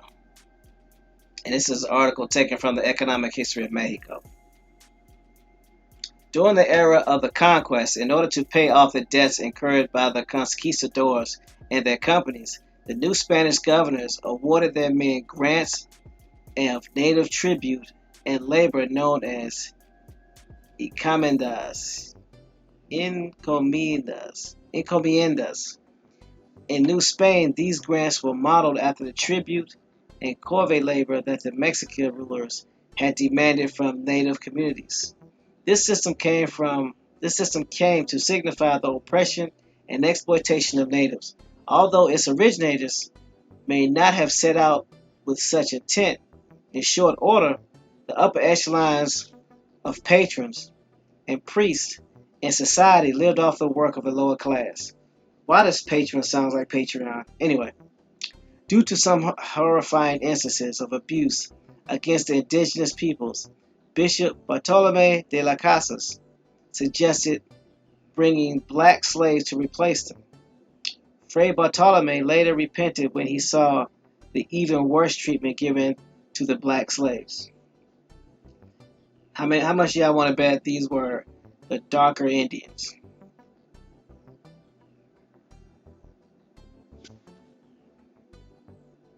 Just thought. In Peru, the other discovery that perpetuated the system of forced slavery, the Mita, was the enormously rich single silver mine discovered at Potosi. But in New Spain, labor recruitment differed significantly, with the exception of silver mines worked in the Aztec period at Taxco, southwest of Tenochtitlan. The Mexico's mining region was outside the area of dense indigenous settlement. Labor for the mines in North Mexico had a workforce of black slave labor and indigenous wage labor, not draft labor. Indigenous who were drawn to the mining areas were from different regions of the center of Mexico, with a few from the north itself. With such diversity, they did not have a common ethnic identity or language and rapidly assimilated to Hispanic culture. Although mining was difficult and dangerous, the wages were good, which is what drew the indigenous labor. So if the work was so good, why would they need black slaves? If the wages were good and they didn't have a problem recruiting people. The Viceroyalty of New Spain was the principal source of income from Spain in the 18th century with the revival of mining under the Bourbon reforms. Importing mining centers like Zacatecas, Guanajuato, San Luis Potosí, and Hidalgo had been established in the 16th century and suffered decline for a variety of reasons in the 17th century. But silver mining in Mexico outperformed all other Spanish overseas territories in revenues for the royal coffers.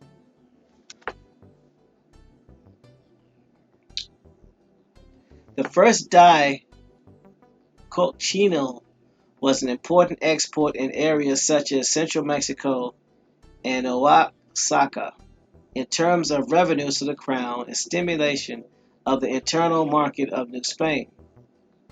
Cocoa and indigo were also important exports for the New Spain, but was used through rather the viceroyalties rather than contact with European countries due to piracy and smuggling. The indigo industry in particular also helped to temporarily unite communities through the Kingdom of Guatemala due to the smuggling. There are two major ports in New Spain, Veracruz, the Viceroyalty's principal port on the Atlantic, and Acapulco on the Pacific.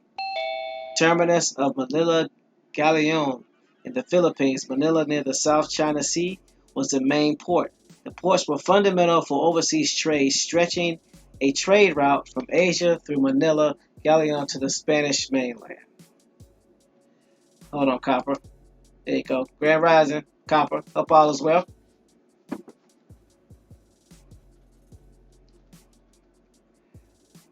These were ships that made voyages from the Philippines to Mexico, whose goods were then transported overland from Acapulco to Veracruz and later reshipped from Veracruz to Cadiz in Spain. So then the ships that set sail from Veracruz were generally loaded with merchandise from the East Indies, originating from the commercial centers of the Philippines, plus the precious metals and natural resources of Mexico, Central America, and the Caribbean. During the 16th century, Spain held the equivalent of 1.5 trillion in gold, silver received from the New Spain.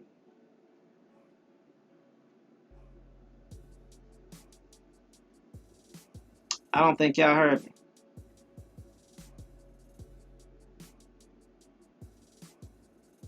So I'm going to say it again. During the 16th century, Spain held the equivalent of US 1.5 trillion in gold and silver received from Spain.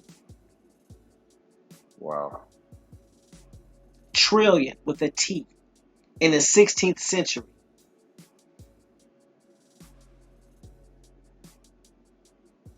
Now, do you see how the Catholic Church came up? Yeah.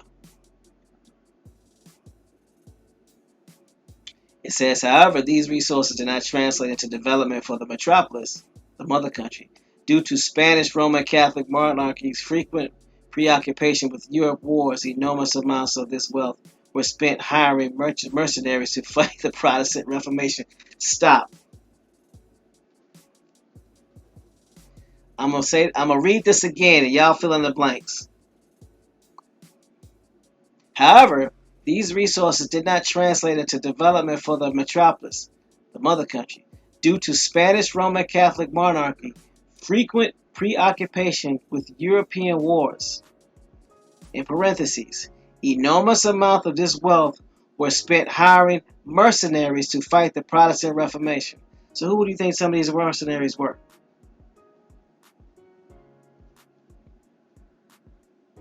As well as incessant decrease in overseas transportation caused by assaults from companies of British buccaneers, Dutch corsairs, and pirates of various origin, these companies were initially financed by, at first, by the Amsterdam stock market, the first in history, and whose origin is owed precisely to the need for funds to finance pirate expeditions, as later by the London market. The above is what some authors call the historical process of transfer of wealth from the south to the north.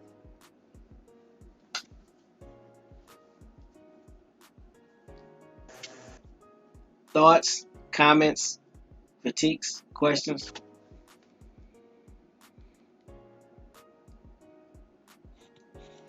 Again, check out Zorro, and we'll have a better understanding on why the indigenous people, the Indians, started to rebel in Mexico.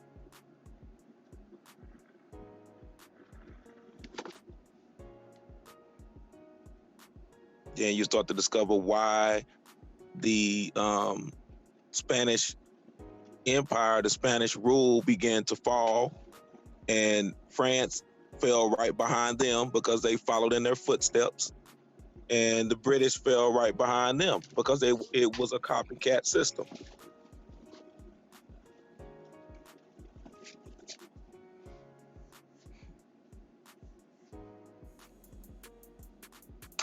Yeah. People that dig into this information are going to begin to find that there's not a lot of creativity in setting up the infrastructure for these systems. They build what's new on top of what's old. And like Brother James just said, they all fall like dominoes because they're all built on top of each other. And as one goes, so do the rest. I will also make a note that when the Catholic Church is involved, you have the Order of Jesus, or otherwise known as the Jesuits, that are in play with some of this, and a great many of them served as not only writers of these depictions that you hear about with the people they found here, the Indians that they found here, but also the people responsible for doing some of the more questionable things that the church or otherwise known as mercenary work.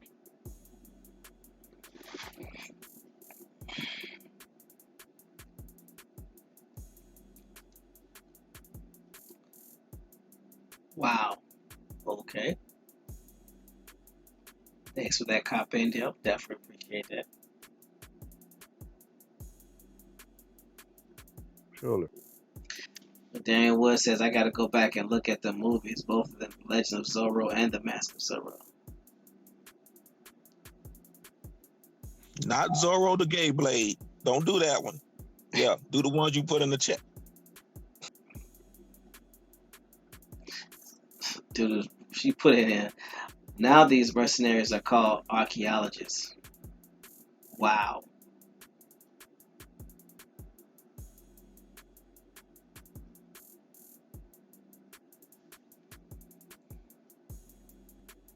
While we're on the subject as well, another movie that the audience might want to pick up, take a look at, is The Mission with Robert De Niro. In that movie, he played a Jesuit priest, and there was a lot of documentation of the indigenous peoples that the character found along his travels. You said that's The Mission with Robert De Niro? The Mission, yes.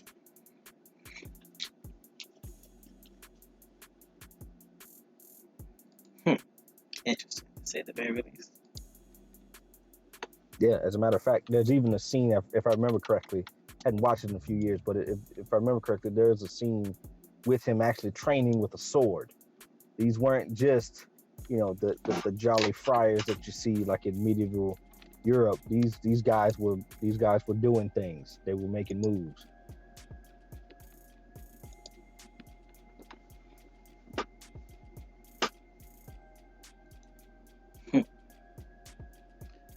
Grand Rising J Sasquan. I hope all is well, brother.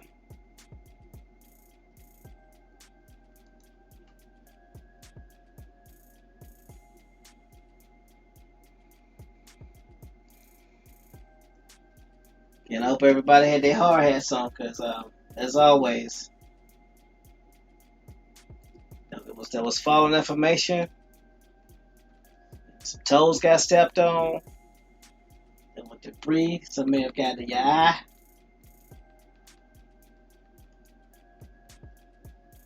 May not have liked what you heard or saw, even felt. This information must get out, and it must be shared.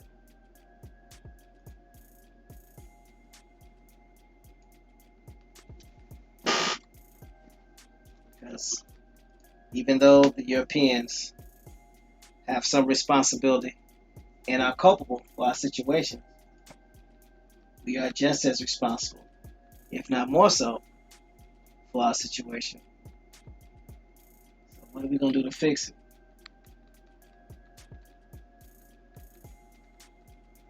Are we going to continue to blame people for something that we have total control of,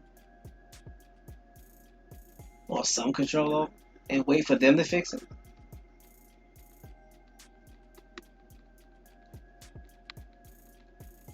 Or are we going to start acting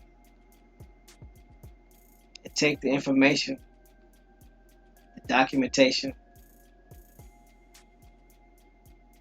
the formula that our ancestors used for thousands upon thousands of years before the Europeans got here,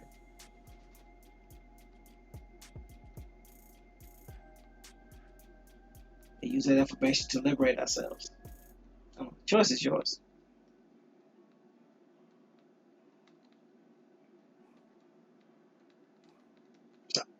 I don't know.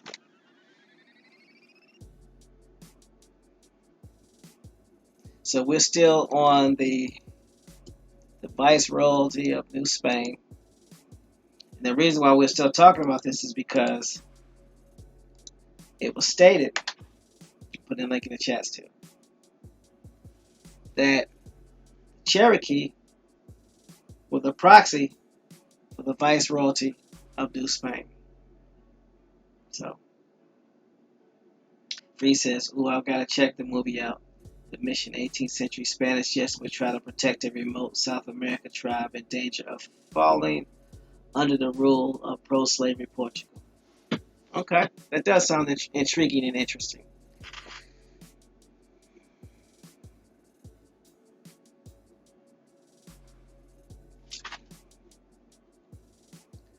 But you'll see, all that is start to come together, and you'll see why all these events led to the Mexican-American War and what was going on.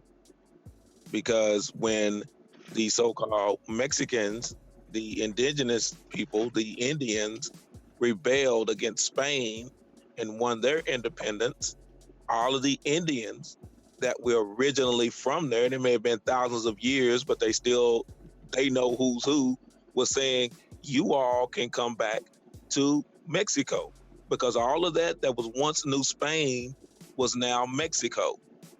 And this is where you start to see the United States getting involved and start sending the volunteers down into Texas a little bit after that. All of this goes along together. Like I said, Brother No Sell Out was talking about that timeline. Put all these events together in that timeline, and you'll start to see this was just one continuous battle, because you had the Acadians, aka the French, to the north, in the north part of North America. You had the Spaniards to the south along the Gulf and down into South America. And then you also had the British along the Atlantic coast. So you had those three groups jockeying for position here in Meso and North America.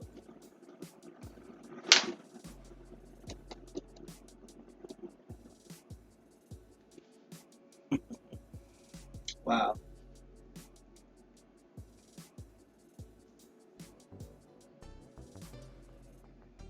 So I'm going to read a little bit about the Bourbon reforms from 1713 to 1806. And again, I put the link in the chat. It's still dealing with New Spain and the viceroyalty. So it reads, the Bourbon monarchy embarked upon a far-reaching program to revitalize the economy of its territories, both on the peninsula and its overseas possessions. The crown sought to enhance its control and administrative efficiency and to decrease the power and privilege of the Roman Catholic Church vis-a-vis the state.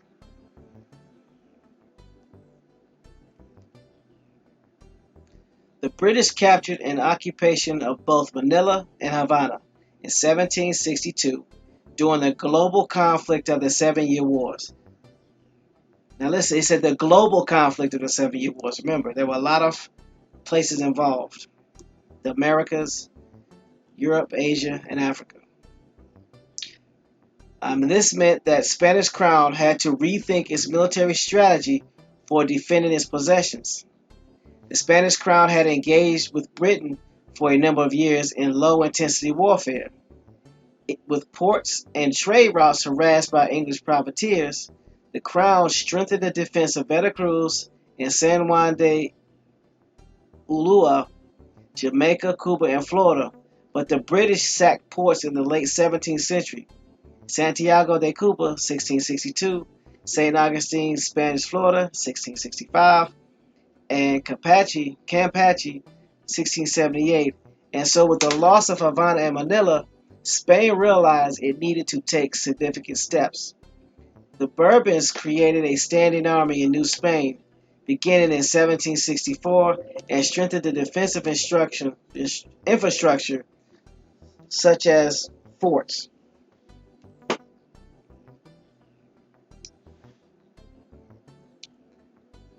The crown sought reliable information about New Spain and dispatched Jose de Galvez as Visitador General, Inspector General, who observed conditions needing reform starting in 1765 in order to strengthen crown control over the kingdom. Dude says the Spanish captains were Muslims and Jews. Wow, didn't know that. An important feature of the Bourbon reforms was that they ended the significant amount of local control that was a characteristic of the bureaucracy under the Habsburgs, especially through the sale of offices. The Bourbons sought a return to the monarchical ideal of having those not directly connected with local elites as administrators, who in theory should be disinterested, staff the higher echelons of a regional government. In practice, this meant that there was concerted effort to appoint mostly peninsulars, usually military men with long records of service, as opposed to the Habsburg preference for prelates, who were willing to move around the global empire. The intendancies were one of new office that could be staffed with peninsulars, but throughout the 18th century, significant gains were made in the numbers of governors, captains, generals, audiencia judges, and bishops, in addition to other posts who were Spanish-born. In 1766, the crown appointed Carlos Francisco de Cruz, Marquis de Cruz, as Viceroy of New Spain. One of his early tasks was to implement the crown's decisions to expel the Jesuits from all its territories, accomplished in 1767, since the Jesuits had significant power owning large, well-managed haciendas, educating New Spain's elite young men, and as a religious order resistant to crown control, the Jesuits were a major target for the assertion of crown control. Crowe closed the religious autos de fe of the Holy Office of the Inquisition to public viewing, signaling a shift in the crown's attitude toward religion. Other significant accomplishments under Crowe administration was the founding of the College of Surgery in 1768, part of the crown's push to introduce institutional reforms that regulated professions. The crown was also interested in generating more income for its coffers and Crow instituted the Royal Lottery in 1769. Crow also initiated improvements in the capital and seat of the Viceroyalty, increasing the size of its Central Park and Alameda.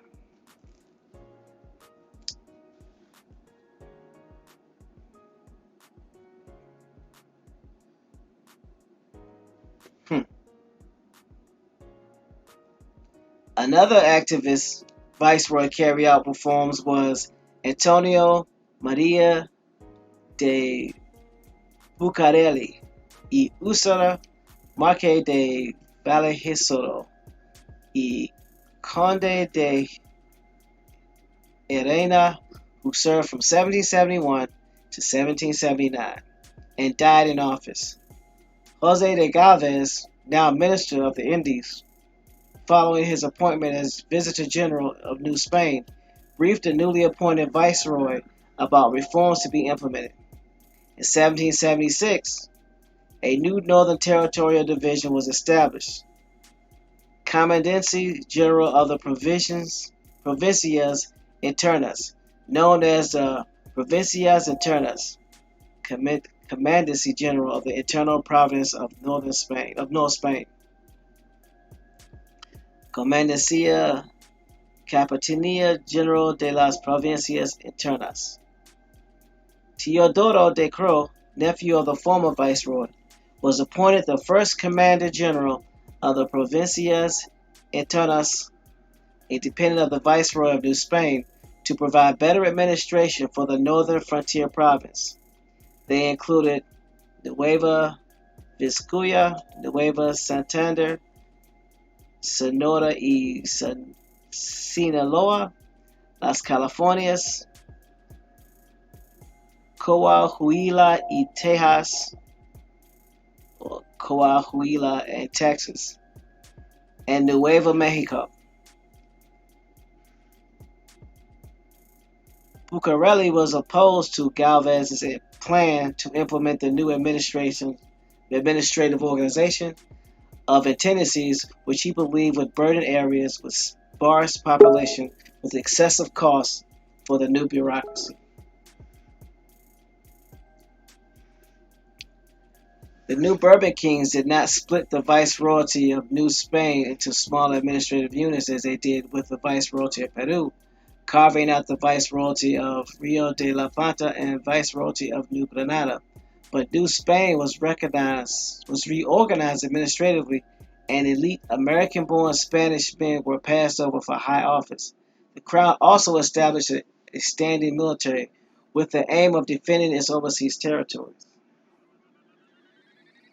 The Spanish Bourbon monarch's prime innovation the introduction of intendancies as institution emulating that of Bourbon France. They were first introduced on a large scale in New Spain by the Minister of the Indies, Jose de Galvez, in the 1770s, who originally envisioned that they would replace the viceregal system, viceroyalty, altogether. The broad powers over tax collection and the public treasury, and with a mandate to help foster economic growth over their districts, intendants encroached on the traditional powers of the viceroys, governors, and local officials, such as corregidors, which were phased out as intendancies were established. The crown saw the intendants as a check on these other officers.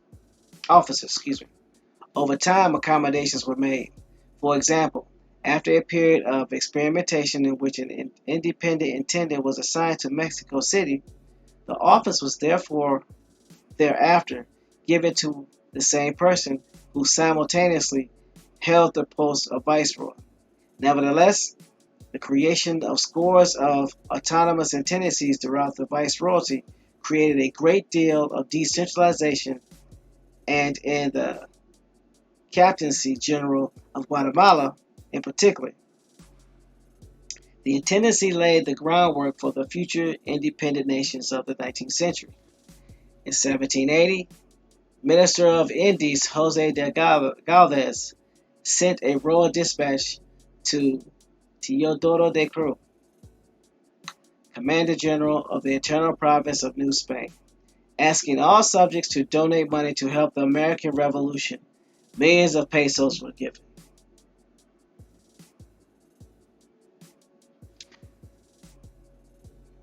The focus of the economy and the revenues it provided to the World Conference was also extended to society at large. Economic associations were promoted, such as economic societies of friends of the country, similar friends of the country. Economic societies were established throughout the Spanish world, including Cuba and Guatemala. The Crown sent a series of scientific expeditions to its overseas possessions, including World Botanical expeditions to New Spain, led by Martin de Sese and Jose Moreno Mochino. Mochino. Let's see. The Bourbon reforms were not a unified or entirely coherent program, but a series of Crown initiatives designed to revitalize economies of its overseas possessions and make administration more efficient and firmly under control of the Crown. Record keeping improved and records were more centralized. The bureaucracy was staffed with well-qualified men, most of them peninsular-born Spaniards. The preference for them meant that there was resentment from the American-born elite men and their families who were excluded from holding office. The creation of a military meant that some American Spaniards became officers in local militias, but the ranks were filled with poor mixed-race men who resented service and avoided it if possible. Sounds like the making for a disaster, right?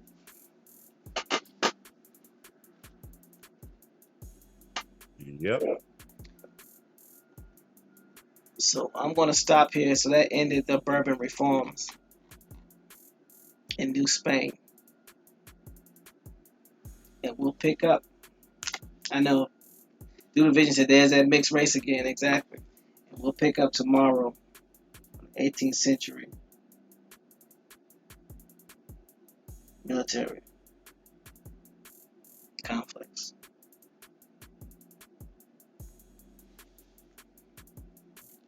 But you get to start seeing what really happened and how it happened. Yeah. And you understand that our involvement was just not with the Americas. It was world related.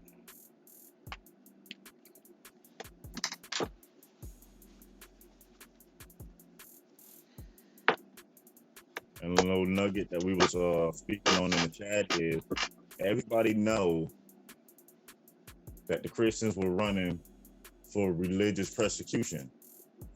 But you got to ask yourself, what was they running from? What was going on at the time? You had a major religious war going on. And as Islam kept spreading towards the east over there, people started running and getting displaced. Where you think a lot of them came and set up their belief system? Here in the Americas. And that was the point.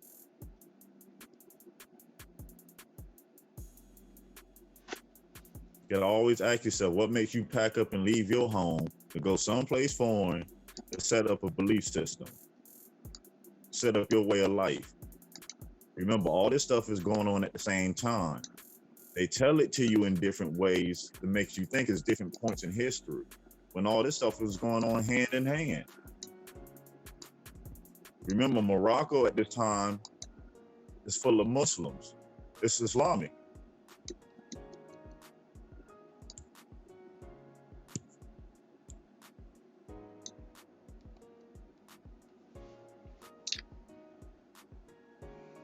One word. Wow. I said it before. Go back to Robin Hood. Really look at that story again. You never noticed that the Moors were Muslims in the story? Yep, those Saracens. That's right. And whenever you see these depictions, especially the more modern depictions of Robin Hood, who does he have with him? Who's his sidekick? The painted man, the Moor. Yep. Remember the one with what's his name? Morgan Freeman, the dude that played everybody. That's right. Remember the Crusades, they were fighting against the Moors, trying to stop the spread of Islam.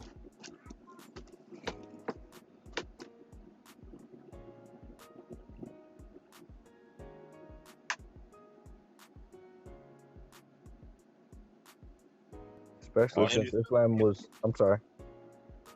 No, go ahead. all history is world history. It is, and it has always been. And remember, to what Bones was saying, Islam was the thing blocking Europe from access to the East that it so desperately wanted, that allowed it to enrich itself during the Roman Empire. So after all of that fell and Islam started to spread around, it restricted the travel and the trade of these same groups that went out seeking empire in other parts of the world. And I mentioned this a few days ago. Wasn't on a live show or anything, but I was looking at Caribbean, and I was looking at some maps that were published around the same time of the Columbus expedition to the Americas, and the myth about Columbus thinking he was in India was dispelled actually pretty quickly within a couple of years, and not only that, but in their search, the supposed search for trade with the East, they thought the islands of Hispaniola and surrounding islands were Indonesia. Notice the Indo in Indonesia as well. And there's some old maps, and I'm sure they'll be coming forth here in the next couple of days. But there wasn't a landmass, a massive landmass that we now call Turtle Island, that or later called Turtle Island, or was referred to as such, that were on this map. It was an archipelago of islands that were strung out between the two areas. So while the sanitized version of history isn't as we were taught, and there was no confusion between the East Indian and the West Indian, there was absolutely a need for certain groups of people that were mostly residing within Europe to find ways around the blocks that they were running into with Islam.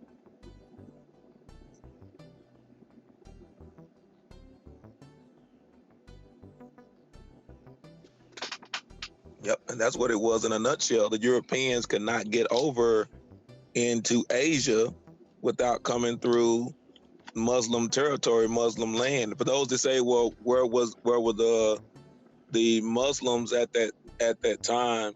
And I want to do this really, really quickly, and then we go. There's a difference between a Moor and a Muslim. All Moors are not Muslim.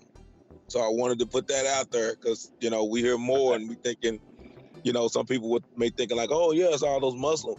Well, and if you look at history, yes, like I say again, your captains were Muslim and Jewish captains. They were called Moors by the Europeans, but again, some were Jewish, some were Muslim. But you go back and you study Muslim and what was going on at that time. Why would you need to come over here as a Muslim when the colonies and the British at that time, before they became the British, were paying tribute to the Moorish Empire or the Muslim Empire, the Ottoman Empire? That's where you get to the Barbary treaties. So why do I need to send men and ships when I'm already getting paid tribute, and no one was dealing with the lands to the east of Turkey, nor were they dealing with North Africa, because all the rest of the Europeans were trying to get over here, and the Turks already knew about that, which is we're getting into the 18th century, but it's still going to spill into the 19th century because it's going to spill into World War I, and how we ended up in World War I and didn't have any reason to be over there, but because of an assassination that took place. You're gonna see how all of this, like I said, continued. That the 7 years war was World War I, World War I was World War II, and World War II was World War III. But you'll start to see the influence more and more and more and more, and see what's going on. And now you have an understanding as to the Barbary treaties and the paying the tribute and why the former President Obama was saying that, and why former President Clinton was saying that, if it were not for, you know, the Ottoman Empire recognizing the colonies as being sovereign, because it was the tribute that was being, that you paying tribute. I yield the mic.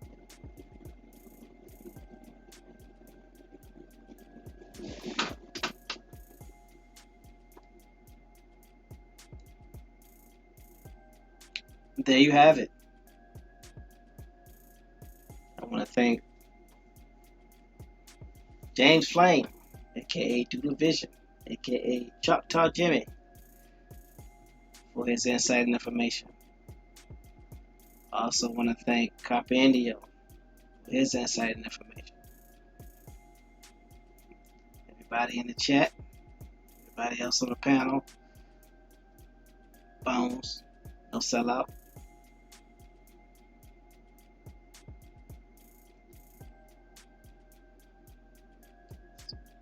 Got a lot more information to sift through, and it's been real educational.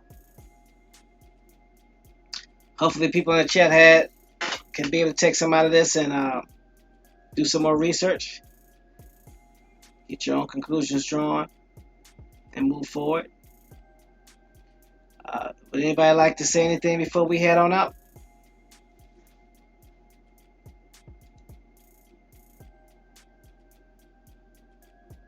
I am going to be quiet. Again, the number for every show is at the top. Please come in. The number for every show is at the top. I yield to Scott and Pick and Mike. Y'all take care of yourselves and each other.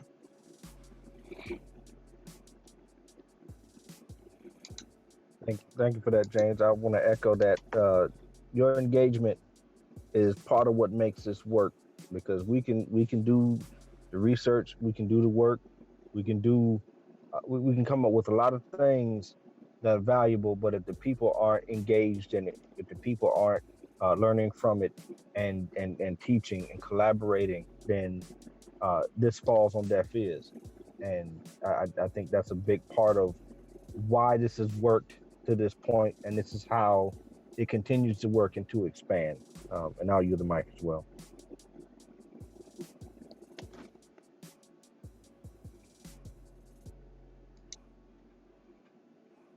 Let's set out. Anything you want to say before we head out? Nope.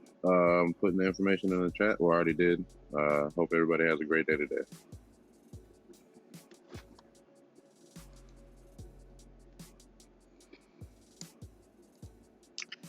Again, Autochthonous Assembly's mission. We're a nonprofit organization dedicated to raising up Indigenous Americans' voices by using genealogy, also known as family history, which is the study of families and the tracing of their lineage and history. Genealogists use oral interviews, historical records, genetic analysis, and other records to obtain information about a family and to demonstrate kinship and pedigree of its members.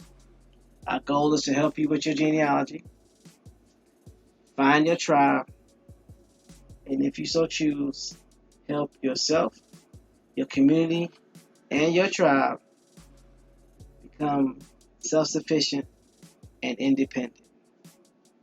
We're not here to tell you who you are. We're not here to tell you who you're not.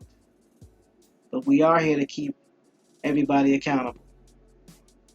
And if accountability is a problem with you or for you, yeah, this is not the channel for you. If you're the type of person who likes to entertain gossip and doesn't want anybody to verify or have the opportunity to prove that what that information was said about them and allow people to bear false witness, this is not the channel for you. If you like to hide out in back chats and cause disruption and make your little sarcastic statements without coming to the forefront, this channel is not for you. If you want to remain neutral while people are scamming people and scamming the community, this channel is not for you. And if you got a problem with anything I just said, you know my address and you know what to do. Bones, you can check us out.